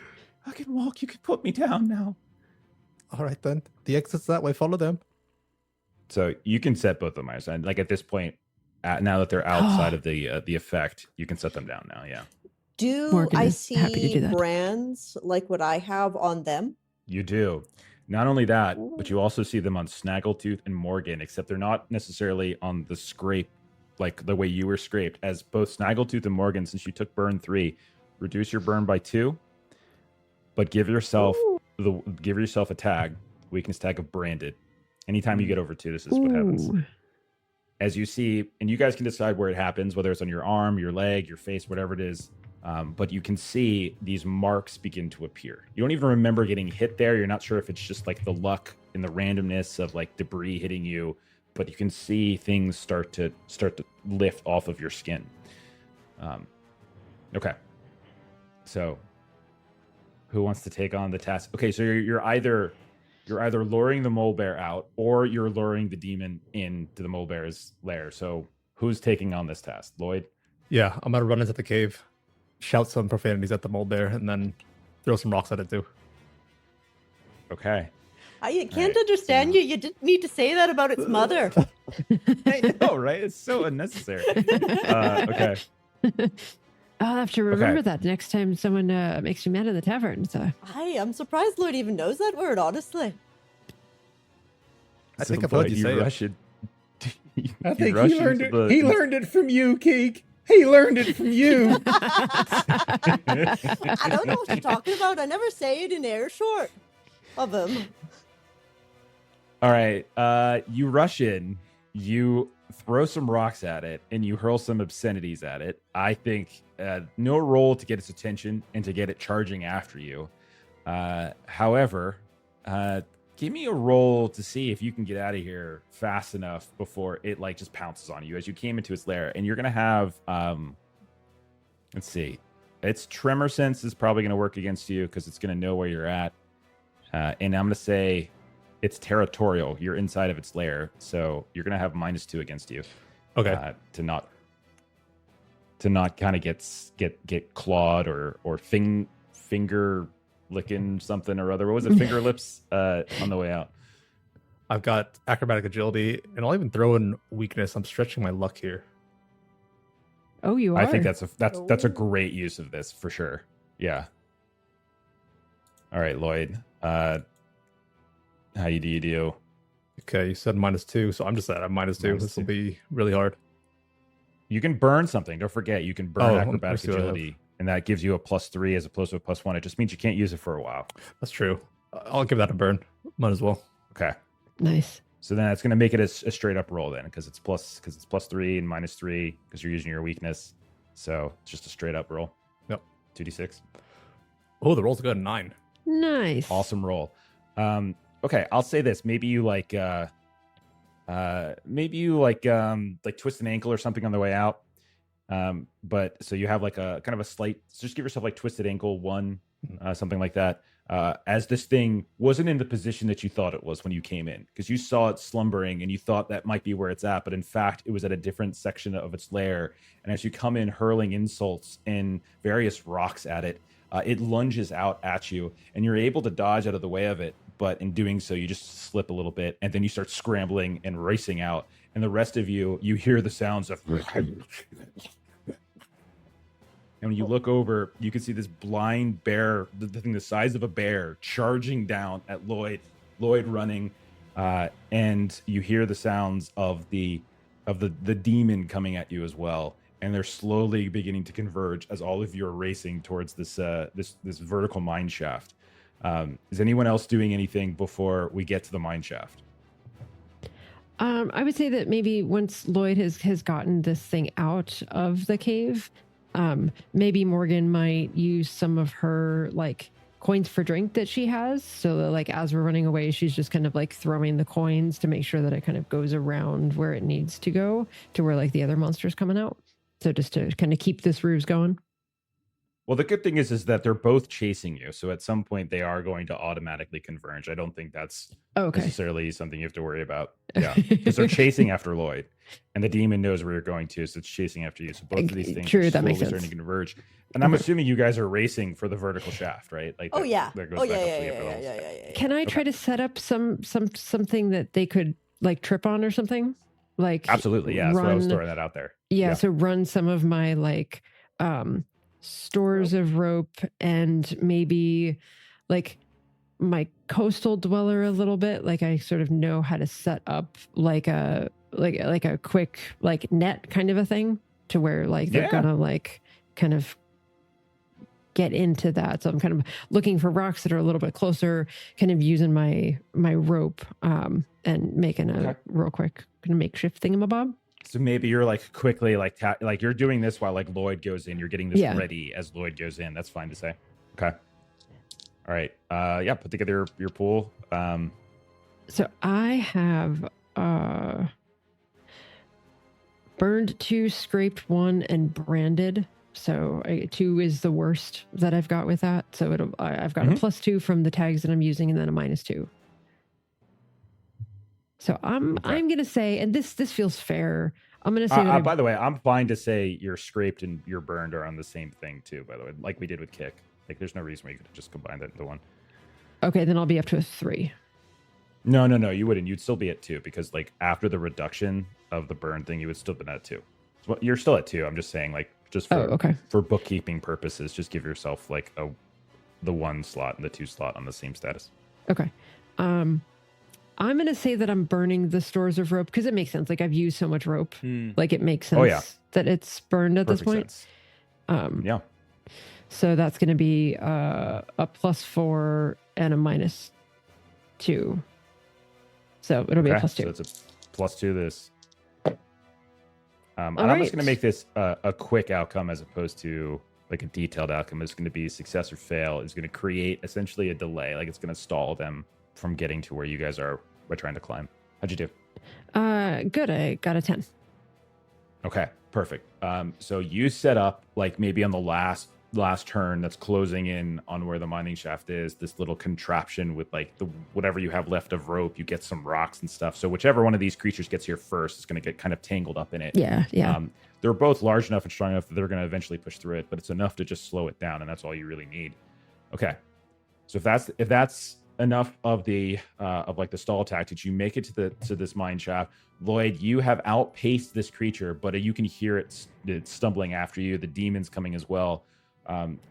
You have this vertical climb. We're going to treat this as just a group roll, so everyone can contribute 1 tag to this roll to get up. And if you can, because you're trying to do this quickly, and as long as you get up to the top of the shaft, I'm going to say you're going to get away from the dangers down here. So Morgan's everyone can just give us 1. Morgan's got cheer them on. So maybe I'm kind of like the last one to go, and I'm just, kind of like cheerleading everybody along, like, hurry your butts up. Hurry your butts up. You don't want to get caught by this thing, man. It's only going to hold them for so long. Okay. Kick, what do you think? I would go Mountaineer again. Obviously, this is climbing a vertical slope. I think that's reasonable. That makes perfect sense. Yep. Lloyd, what do you got? I'm not allowed to use the burn tags anymore, right? No, not yet. Okay. What about story tags for the fellowship? Is that a thing? Yeah, you can tap into that. Probably to push limits pretty at the limits. That here. makes perfect sense. Yeah, that makes perfect sense in this case. Which is a another weakness. +1. I think it's technically a weakness tag. Too. You want to use it? Oh yeah. Yeah, can I take it? That's like the only thing I have. You should still do it because you can just like a regular theme, you can advance your fellowship. So like that's the way you do it. Okay, so that's a -1, so we're up to a net of +1. Snaggletooth, what do you want to use? Either Country Strong or Holds and Grapples because you can get a good grip. Country Strong is totally good. Okay. All right, so that puts you at a net of +2. Let's see. Who wants to roll it? Kick. Give us 2d6, add +2. I have the worst luck. I know. That's why I asked you. I have the worst luck. All right, here we are. You all got it. Heave ho. A 10 with a 2 strong power.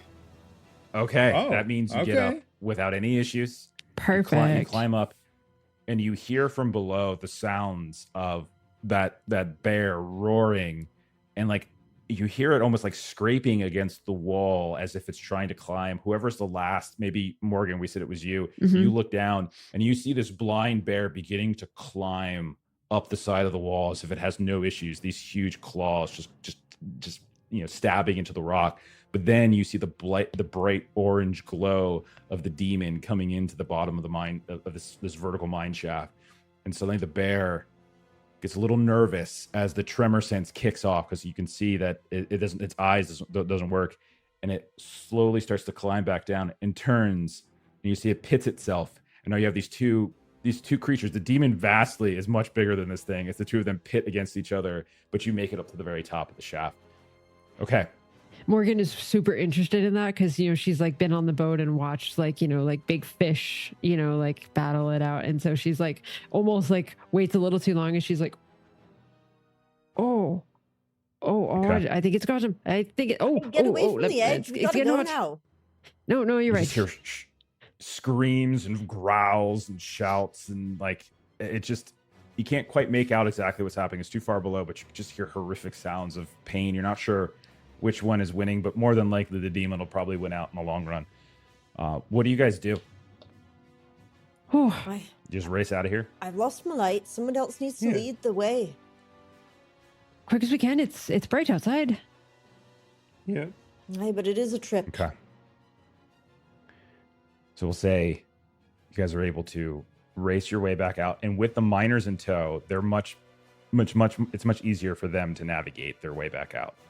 And we'll say that you, the four of you plus the two that you have saved, you reach the entrance into the mine. You see like Foreman Alduin. You see a bunch of the other miners, some of which are coming back. There's like reports that are happening. It's a little bit darker as the day has gone on. You've been exploring these tunnels all day, and so it's nearly nighttime.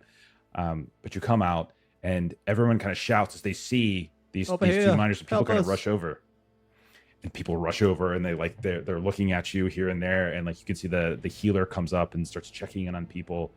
What do you guys do? Like Foreman Aldwin comes over to you, Kick, since the two, he's like, what in bloody blazes did happen? What happened to you? Oh, your neck! Oh, goodness gracious!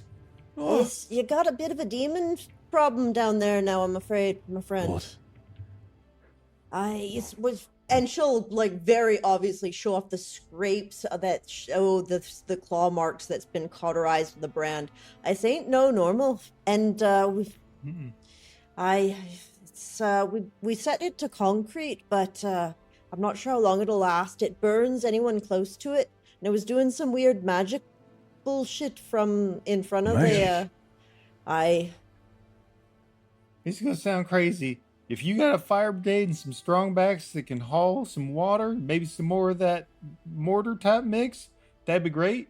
And if you got some folks that know them mines that are maybe sneaky, here's the thing: that thing is using these pillars and whatnot that it burns people, and then it takes the ash to build itself, right? Now I know it sounds crazy as all get out to get some people to intentionally get close to this thing. But maybe if you get a few brave souls doing that, somebody else can sneak around, go destroy them pillars. At the very least, we can make sure it can't build itself up no more. Alternatively, we can just make a really big cap on top of the hole and just nobody goes down there ever again. I like that idea. That sounds better. And like you look around, you just see a bunch of miners and stuff. Like you guys are heroic, right? You guys are facing off. I think of it as the thought. Like you suddenly see when you're like, if you got some big, strong folks, everyone suddenly kind of takes a step back when you say that, as they look a little nervous. Like when you mention demon and fire demon, and they're making people, everyone kind of freaks out at this point. It doesn't mean you can't do it.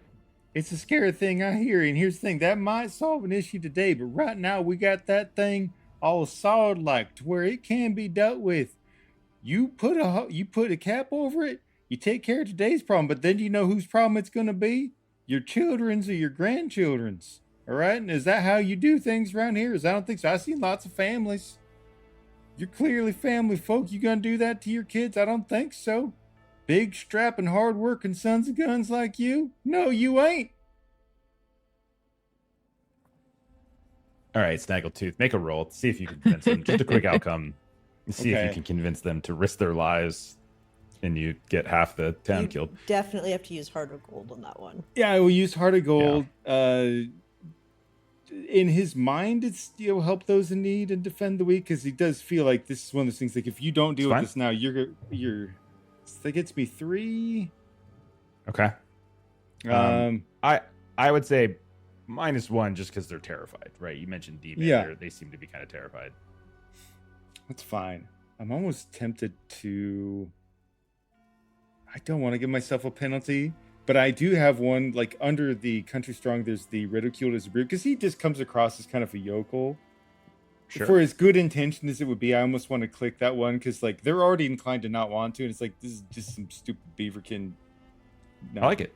So if I could... also make an argument for one of the tags that we have is improvisers. So that's one of our like fellowship things, and it feels like you were definitely like improvising here. So that could be a +1 if you want it.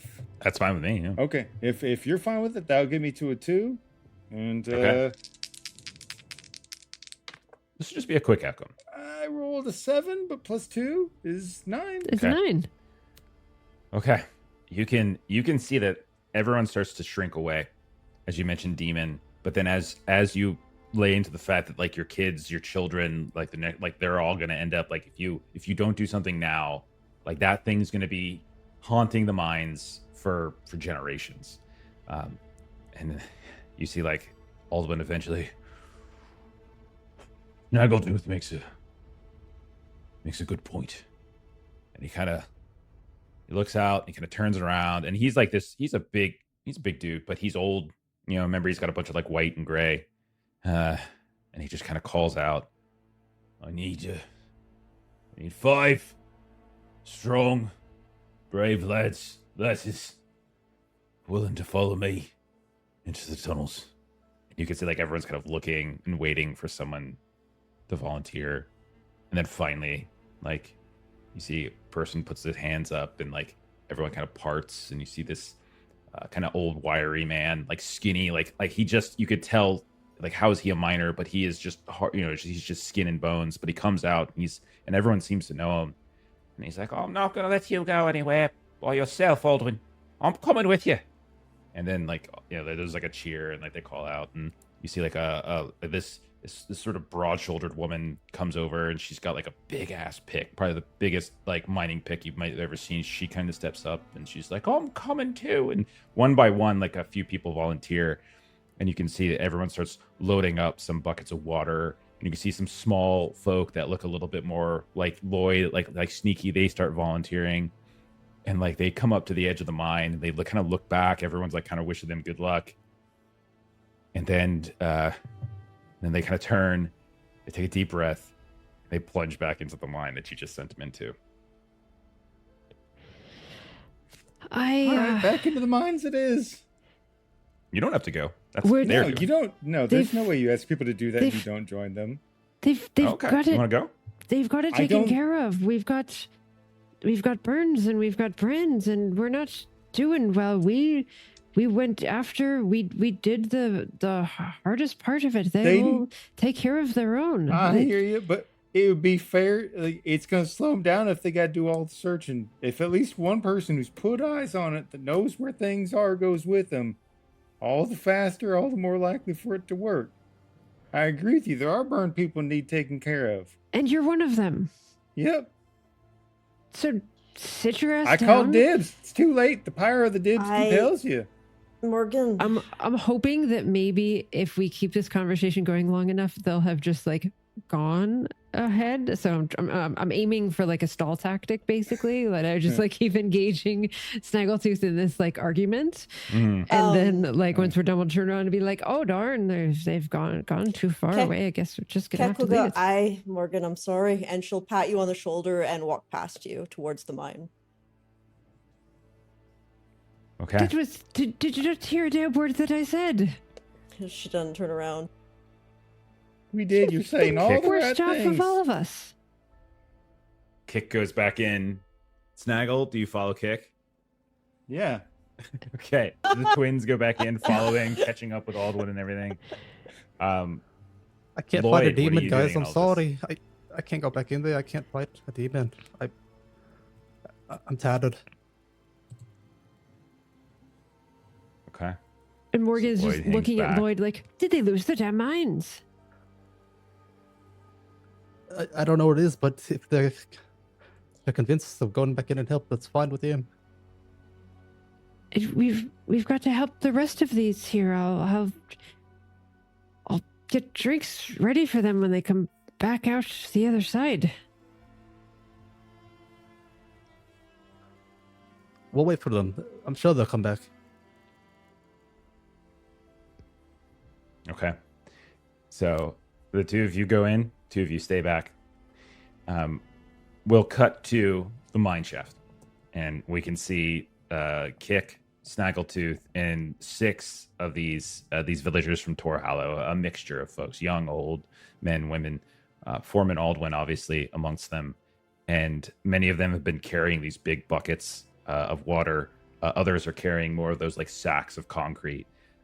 And you can see that a few of them are carrying some kind of weird alchemical mixture that they said they got from from Auntie Eldrin and such. That kind of helps, like the equivalent of like blasting powder, effectively. And they come here, and when you are at the top of this shaft, you no longer hear the sounds of the fighting below, but you do see far below at the base of that shaft, like you can definitely see like there's that glow, and you think the demon is down there, and you think like it's probably doing whatever it might have been trying to do to those humans. It might have been doing to the bear. You're not sure, but you do slowly start to see it kind of ascending up the shaft a bit as it's kind of the brightness is going. You have a little bit of time, but it's definitely coming up. What do you two want to do? Keck would have grabbed a new pickaxe because she wrecked hers down below. And then sure, that's not a problem. Yeah, probably another. Well, it's coming up. We know where it is. Let's get some candles on a bit of rope so we can see a little bit better without getting close to it, and just make sure we pour in the right direction. That's what I'm thinking. All right. From Snaggle's perspective, I'm trying to look at tags that I still have. I was trying to think, tempted to try and like find a way to twist Homesteader and some of the other tools to do the equivalent of like, because he's kind of, we talked about how he's tiered his farmland, so maybe use some of his like landscaping, so to speak, portion of being a homesteader, and like because this thing's trying to climb, maybe try and use the shovel and some stuff to try and find a way to kind of make some of it be breaking off and falling on top of it to kind of almost like an irrigation kind of like trough that kind of goes down. Yeah, just doing that to kind of have stuff falling down on it to give the other people more time. Okay. All right. Okay.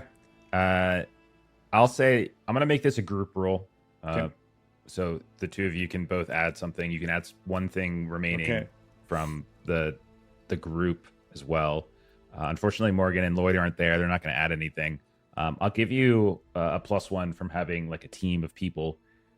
So you'll have one for that, and we'll make it a group roll. But there's going to be a lot working against you as you guys are, because we don't necessarily play out the full fight, but I would rather like more of a narrative resolution to this like last stand as this demon comes up. Yeah. So Morgan, what do you think if you had to like pick like one or two tags that you think are sort of most in use as you're standing and looking at this thing slowly come up the shaft? I know she sounds like me, but I don't think that's my proper name. I always do it. Sorry. It's okay. I'd actually like to burn lift heavy loads. Okay. I'll say you can burn it. Yeah, for sure. Okay. So we'll say 3 from that. 1 from Snaggletooth. 1 from your team. That puts you at 5. Working against you is going to be the -3 from the scale of this thing, which is going to put it at 2. And then let me double check. Yeah, I'm saying that'll be what it's at. That's all it's at right now. As this thing slowly comes up, and you all are trying to pour the water down on this thing, and you're trying to pour down all of the material as this thing is moving up. Jeremy, why don't you roll this one? Okay. So we +2. got a +5 minus. Okay, so +2. Mm-hmm. Actually, I'm sorry. I'm going to call back a consequence because when you convinced the group to go, I think you didn't get a full success, right? That is true. Yeah. So I'm going to say, as you're doing this, 1 or 2 of them are going to freak out and they're going to run away. And so I'm going to say so the consequence is going to be you're going to lose you're going to have like a -1 basically. So you're only going to have a +1 on the roll total. Yeah. Okay. Okay. Well, it's a 7 plus a 1 is still okay. It is 8. a success. That is a success. It's a success. It is going to. Okay. So, good news, bad news situation. This thing comes up. Everyone's quickly pouring the water down. You're seeing steam rise up. You hear the sounds of this thing, its voice or or whatever noise it's making beginning to echo. That's probably when like 1 or 2 of the people who are pouring things like no, and they run away. But the rest of them are staying there. Foreman Alwyn's there. He's like wiping his brow. You can see his mustache, his mutton chops starting to catch on fire as you realize that fire aura has gotten much closer. All of you are good. Everyone in this area, everyone is going to take burn 3 as the consequence.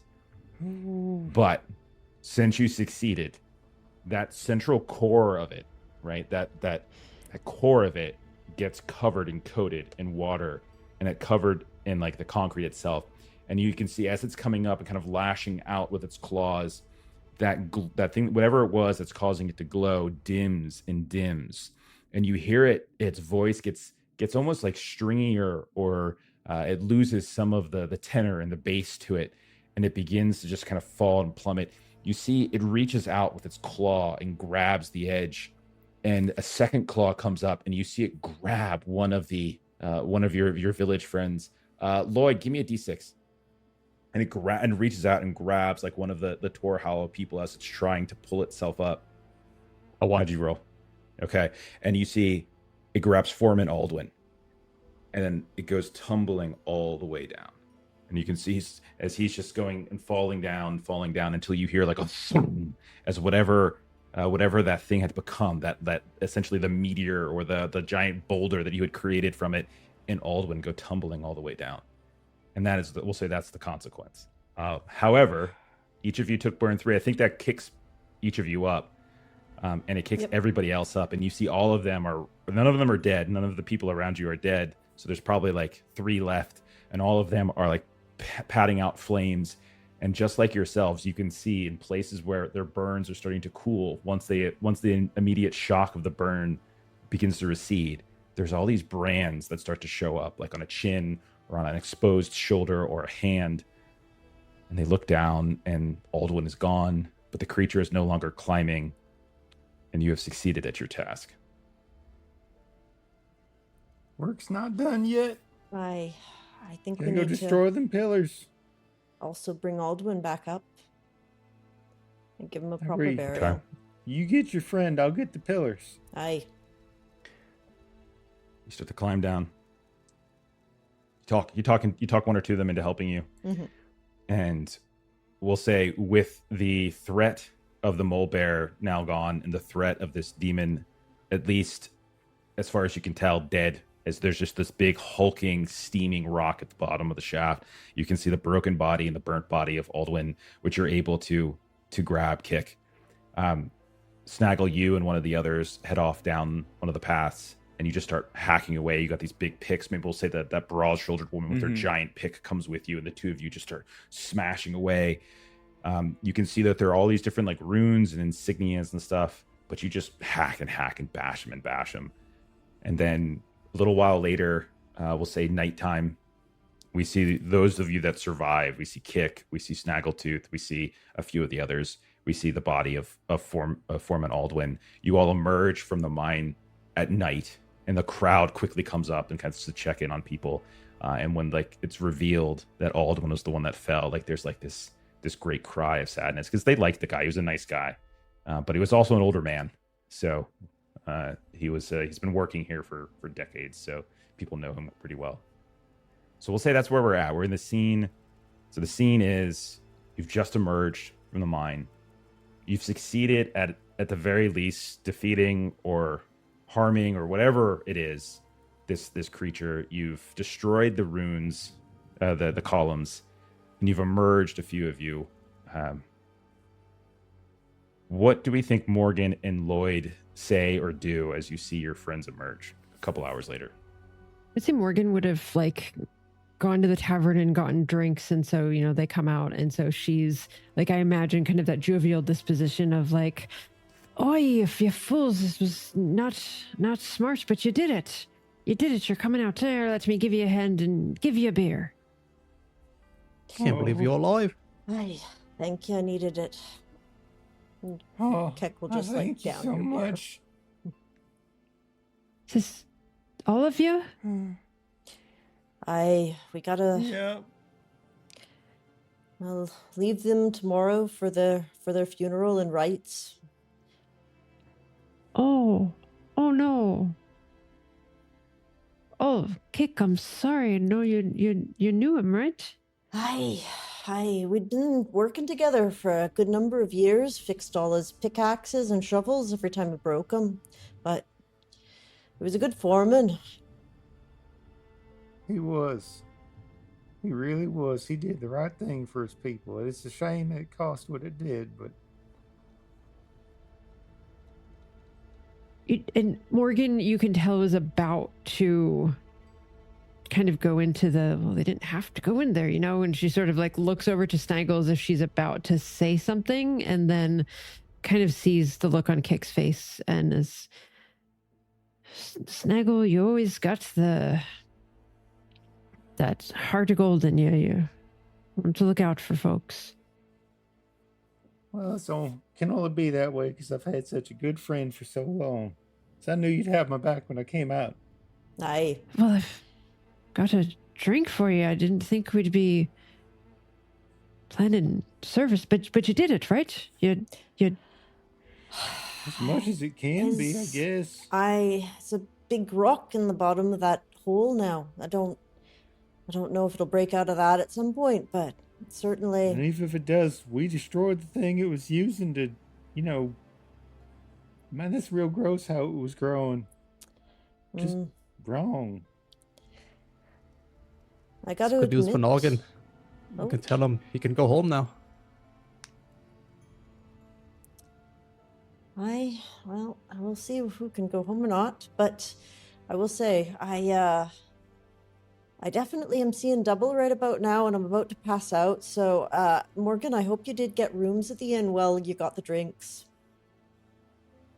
We were trying to rest up a bit, but we did get some salve for the burn, right, Lloyd? We got a little extra of that. Hey, the healer's here.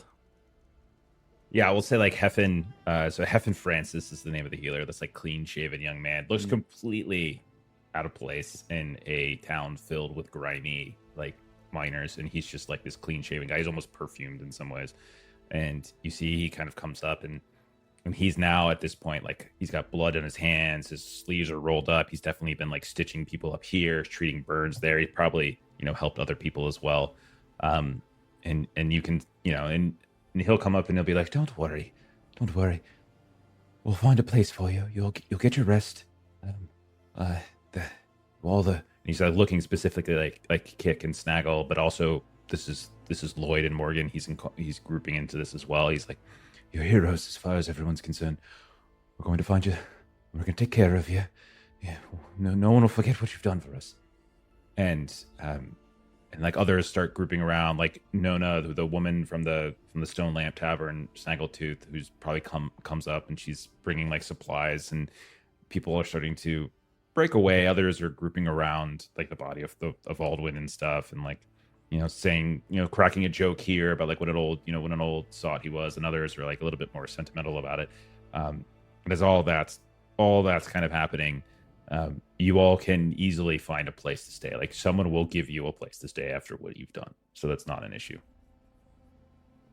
I'll take a little bit of the drink and pour it into a bowl. I don't know where Oswald flew off to, because I don't blame him for not going down there. I'll just leave it outside where we're staying at. Okay. All right. Does anybody wanted to do anything in the aftermath of this scene? Hi, Lloyd. I tend to like the curious bits of life, eh? You maybe talk to Noggin about what he knows about the lore of this thing. See if it comes back or not from a rock state. I'm sure we'll have a chat. Aye. Okay. Sure. We can do, if you guys want, we could do like a quick camp, which might give you guys an opportunity to regain, heal a little bit, that kind of stuff. We'll say we can do that. So if you want to pull up our little cheat sheet here. So basically there's two halves. There's nighttime. We'll call it just nighttime and morning again. And you basically tell, you explain like, what is it you do like during each of these things. You get kind of a camp action, and that might let you regain a few things. Some tags will expire. Some tags might require maintenance. So we just kind of do like a quick maintenance of your tags. Some of your stuff might come back. Some of your stuff might require effort to come back. There might be more things you have to do to get them. So we'll just kind of do this one by one. Snaggletooth, did you burn anything in particular? I did. I've been trying to limit how much I hop into Foundry. But I burned Beaverkin, and I burned... where was I? Oh, and I had burned my vegetable tag earlier as well, which obviously, like, that one I need to get back and resupply it. And yeah, you'll get that one back later when you make it back. I don't think there's anything you have to spend on it. What kind of statuses do you have right now? Because some of them might expire just by the state of them. I have. Let me get my little thing to come back in. So I still have pickpocketed, beguiled, burned, and I think I still had one ring. Burn's gonna stay. Yeah. I would say you can get rid of terrified. I think you took a terrified tag at one point from. Yeah, you can get rid of that. You can get rid of beguiled at this point because it's your second night sleeping, so that'll go away. And then pickpocketed one, you can have that one go away too. Okay. Morgan, what kind of statuses do you have? So I wanted to clarify earlier because I had burned 1 earlier, then I got a burned 3, and then the burned 3 improved. Remember, burned 1 and burned 3. Right. Okay, that means there's still 2 in the middle, right? So it went down. It just went down from 3 to 2. Mm-hmm. Okay. So I have scraped because it technically what would have happened is like your burn 3. Once you go over burn 2, I hate that we're using burn for this. Let's call it scorch. We'll call that the name of the tag, so we don't keep getting confused. Just say you were scorched 1 and scorched 3. Once you hit scorched 3, there's a mechanic with that creature you were fighting where it reduces your status by 2, which would have taken you down to 1, and then it would give you the branded tag, and so that's effectively what's done. Okay, so I had scraped 1. Anything that's damaged will stay intact. Okay, so damage will stay intact. I didn't have anything else other than that, and then I burned the stores of rope. So it would be a question of like whether that one I think you would probably restore when you get back to Isvig. That makes sense. Yep. Yeah, and I would say you don't really need to do like any special action for that. It would just be something when you get back home to get back to your shack or your boat or wherever it is you live. Kick, do you have any status tags not counting your damage, like what you took for damage? Yeah, I got a lot. So other than battered and burned, I do have sickened 1 and blind 2. Blind you can get rid of. Okay. Your eyes, that was just like a temporary thing. So your eyes have like those soot or steam in my eyes or something. Yeah. Exactly. Yeah. Anything else? So no. Then I just have battered and burned. It is at 3, so I guess I just have to wait until I can see a doctor. Yeah, that's damage. Needs to take. You have to take like heal actions and stuff to do that. This is just we're just doing some maintenance to see if there's anything that would have just gone away based upon like the scene ending and a couple hours passing. Yeah. And then I still, from the Ox fight before we went to Anti-Eldrin, have burned... Oh, no, I burned Unexpected Kindness at Anti-Eldrin's. And then I burned Lift Heavy Loads during the mining work. Okay. I would say keep those burned for now. Okay. And then, Lloyd, is there any statuses that you have of, that might have like exhausted themselves? No, I just got the new one, the ankle. Okay. So I'll have to wait.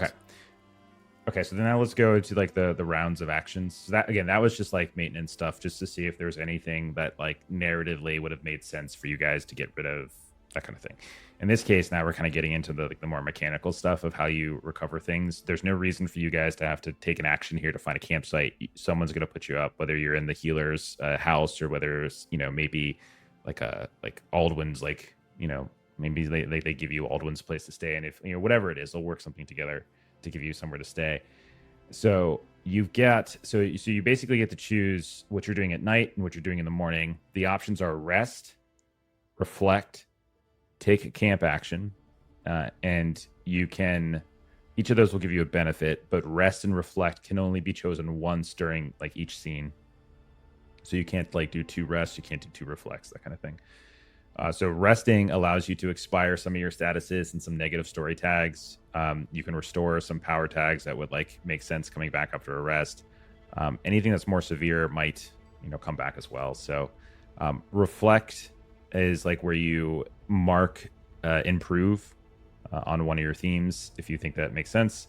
And then a take camp action could be a couple different things. It could be bandaging or heal. It could be conversing with their heroes. It could be cooking a hearty meal, crafting and repairing, that kind of thing.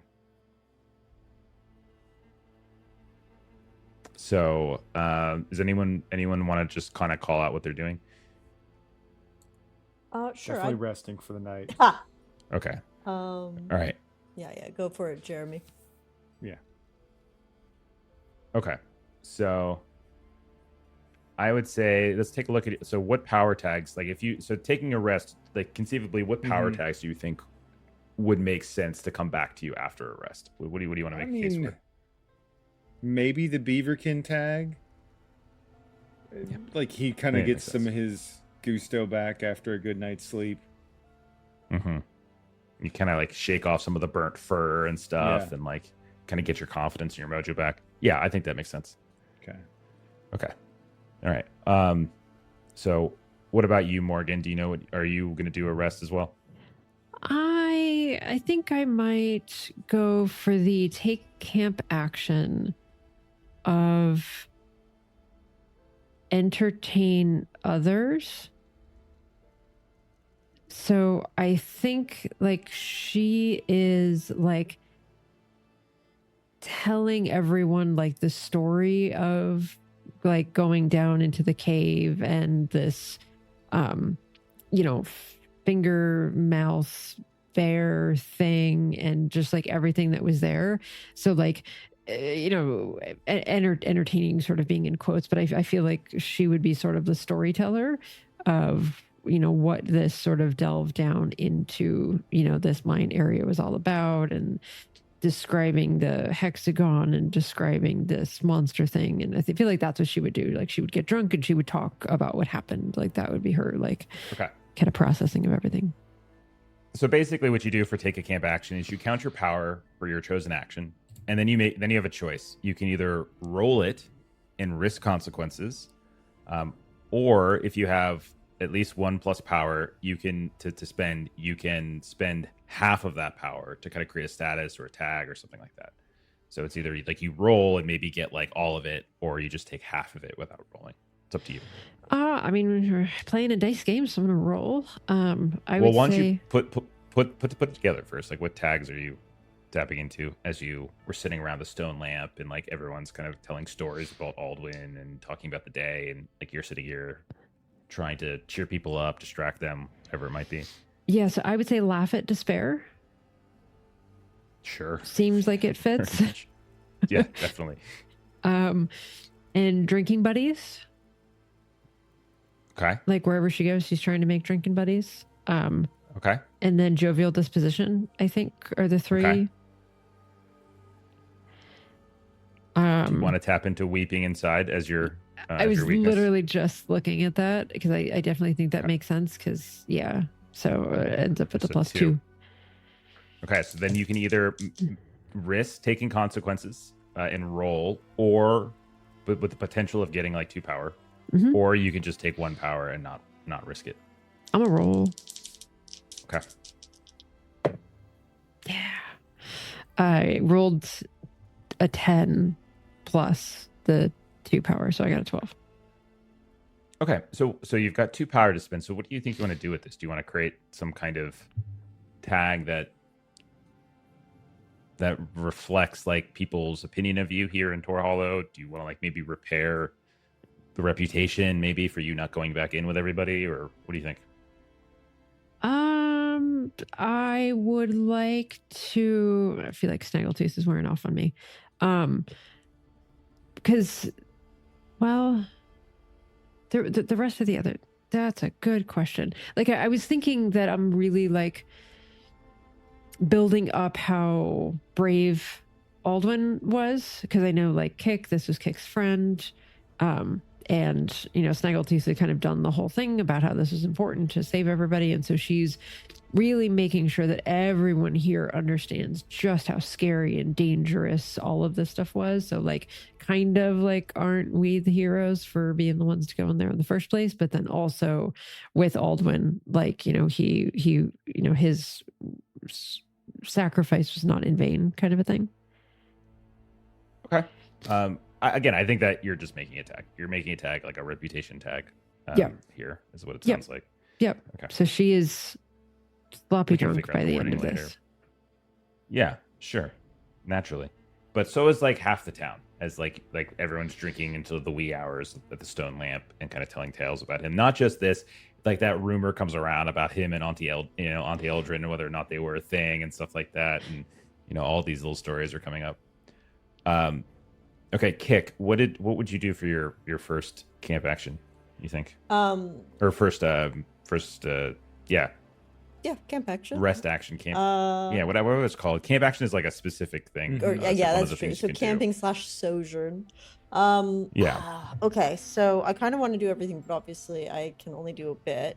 So right. How about it all? I think I want to do. I think I want to do bandaging myself first. So I will take a camp action to bandage myself. I think that is the smart thing to do. Okay. And I would say if you want, you can take a +1 to this. If you want to pull Heffen aside, the town healer, he can probably give you a hand on this. So go ahead and put together your pool for what you think you might do, and then get another +1 from having the camp healer help you out. Hardy, I suppose. Absolutely. And then +1 for having the camp healer. And then that's 2. That's I think the best I can do for bandaging. Okay, so then you get a choice. You can just like what Melissa was doing, you can either risk a consequence and roll and see if you get 2 power to spend, or just take the 1 power and buy down a status by 1 tier for free without having to risk anything. I will risk it today. Okay. Well, I rolled an 8, but I did get the 2 power. Okay, so a total of 10? A total of 8, but it says mixed hit 2 power on the bottom of my thing. Okay. All right. Sure. So I'm gonna say consequence-wise, what do you want to do for a consequence here? So you have your 2 powers, so you can go ahead and essentially I think you can kind of buy down two 2 tiers of a status, or 1 tier of 2 different statuses, or you can remove a single tag. The branded, however, cannot be removed this way. Okay. I'm going to bring down battered and burned by 1, and I'm going to remove sickened completely. That sounds perfect. Yeah. Okay. And then I'll say as consequence, what do I want to say as consequence here? I don't know. Maybe. Let me think on that. I'm just going to put a note to myself for next week to have a consequence. If you'd like. Unless you have an idea. I have an idea that is not beneficial to me. Because I used Hardy, and this is a medical check, I don't mind saying that this is the equivalent of having burned Hardy for having done this. Until I rest again. I think that's I'll take it. Yeah, that sounds great. Okay. Yeah. Perfect. And then Lloyd, what would you say is the sort of the first thing that you would do for the night? I'll do the reflect option for internalizing and processing the events. So I'll speak with Noggin and Goggin and talk over what just happened, what we've learned. I've met these new creatures over there. They're called what are they called? The Corbinal. Yeah, I've met them. I've met a mole bear, and I've seen a demon, a Quintal. Okay, so you talk to them a bit, and you ask little questions and things, and they're like, your friends were quite brave going back in like that, and the big ugly one with the mustache and the big red nose, he seems maybe you all aren't as annoying as we thought you were. Maybe you're all better than that. Takes a lot for someone to face down a Kuthral like that. They're well, they took most of our group. We're the only ones left, you see. I hope it doesn't wake back up there. I think it's safe for now. You can head back home if you'd like.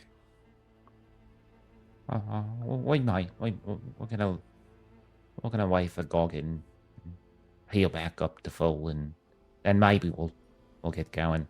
The folks around here said that we can stay here as long as we want, and maybe we will. We don't really know what we've got to go home to at this point, so we'll see. So, sorry about your friends, or your friend, or was he your friend, the big ugly one? Yeah, I've just met them, but he was a nice guy. Well, here's to your new friend, and here's to our old friends, and like they're like drinking like these steins that are as big as their heads. We'll say you're drinking away, and so you mark your little reflection. And what we'll say, that's the first half of camp. And so whether you took a nice night's sleep, you turned in early like Snaggletooth did, or whether you drank yourself, nearly to death, and you amongst many inside of the stone lamp are like passed out on the floor, or whether like Kick, you spent more time like patching yourself up, and Lloyd, maybe you were in the stone lamp in a different corner like Morgan, but maybe you didn't get as sloppy crazy drunk as she did. We'll say night will pass, morning will come, and in the morning, those of you who took the branded weakness, you will notice that it's hardened and it's firmed up, and you realize that it's not, as you're like kind of looking at it, maybe in the reflection of a stein, or like in the reflection of like a bucket of water that you're going to clean yourself with. You realize that it looks not unlike the way the rune vault had those brands on its underbelly and on its sides. Obviously yours is much smaller, but it looks a whole lot like that concept. And it looks like you all have like symbols and sigils, as if it's like not random, but some kind of language or some kind of note or some kind of message, as you have been marked in some way. And we're going to go ahead and call it there. We'll do the second half of our camp at the start of next week's session, so you can think about what you want to do, and we'll pick up in a week. Just in time for a raid. Actually, yeah, welcome into the Cat's Meow Show. Thanks for coming on in right as we were wrapping up. And earlier, also, we had a Singularity roleplay. Awesome. Well, thank you both for raiding Cat's Meow Show. Sorry for kicking off. We usually go about 2 hours. So we're right at our time limit here. And they fought a big old demon and lived to tell about it. And then two of them were like, let's go back in for more. Round two. Round Insane. two. Not enough to be heroes once. Got to be heroes twice in one day. Yeah. So it's not as like, I would say it's not as like big and powerful as like a Balrog, but it's like a mini Balrog, so to speak. Like this big hulking I kind of had stone that and like, fire. Yeah. It's not that though. Yeah. But it's in that vibe. It's in that family. It's in that family, that taxonomy of creature, I would suppose. But it didn't have wings or anything like that, or a whip. It was just a big swirling vortex of ash and fire and such. We turned it into cement and hardened it. Yeah, we did. The other thing you should think about, we'll touch back on this at the beginning of the next session, is you'll in the morning, not only will you do your second camp action and like do your quality time and such, but you should also think about your quest. We'll say this is a moment for you to think back and whether or not you all, in the actions that you've taken since leaving Isfig, including the time here in Tor Hollow, whether or not like you actually met a milestone in one of your quests. If you think that like helping these people, risking yourselves, exploring, whatever it is, just look at your quests, and possibly you might have marked something. And so that could be something to think about for next time. All right. I think looking forward to it. We're ready to go. So let's do a couple closing plugs, and then we'll get on out of here and we'll raid somebody else. Streaming schedule tomorrow night. Got some Magnus Archives. Saturday, we've got Call of Cthulhu as we were playing through our Eternal Lies campaign. Monday, I think I'm going to try to get back to We're in Danger if I still have a voice by then. We'll see. Tuesday, what do we have, Kipser? We have Hardwired Island, where a bunch of people play cyberpunk millennials, including Jeff as Long. So if you want to see Long on Tuesday as Jeff, come join us. Wait, Long? Or is it Jeff as Long? Don't think about it too much. Transitive property of Jeffs and Longs. Yes. I think it's only fair that Long has to play me in the next campaign that he has to make a character in, right? Hey. You'll be interacting with yourself. I mean, I'll just talk to myself. I'd be like one of the things we mentioned the other day is when Ashley was asking about like our favorite memories, and I brought up "I Am Your Dead Wife" from Holler because they made me essentially role play with myself, and so I was talking as one NPC to another NPC. So I'm just literally playing with my toys for a couple of minutes. It was so funny. So it would basically be like that. That's essentially it. Okay, and the last thing I'll say before we leave, Huckleberry, check out huckleberryrpg.com. Our dear friend Steven, who is going to be running that Magnus Archives game for us tomorrow night. He made this game, and it's coming to backer kit very, very soon, a week from Tuesday. And you should back it. You should check it out now. You should hop into our Discord. You should ask him all sorts of questions about it. It's very, very exciting. Horror, Western, a lot of action, a lot of cinematic stuff. It's a lot of fun. But that's it for us. Thank you for everyone for hanging out. We're going to rate our friends over at Insomnia Night RPG. Have a great rest of your night. We'll see y'all later. Bye-bye. Yeah, they will. See ya. Bye.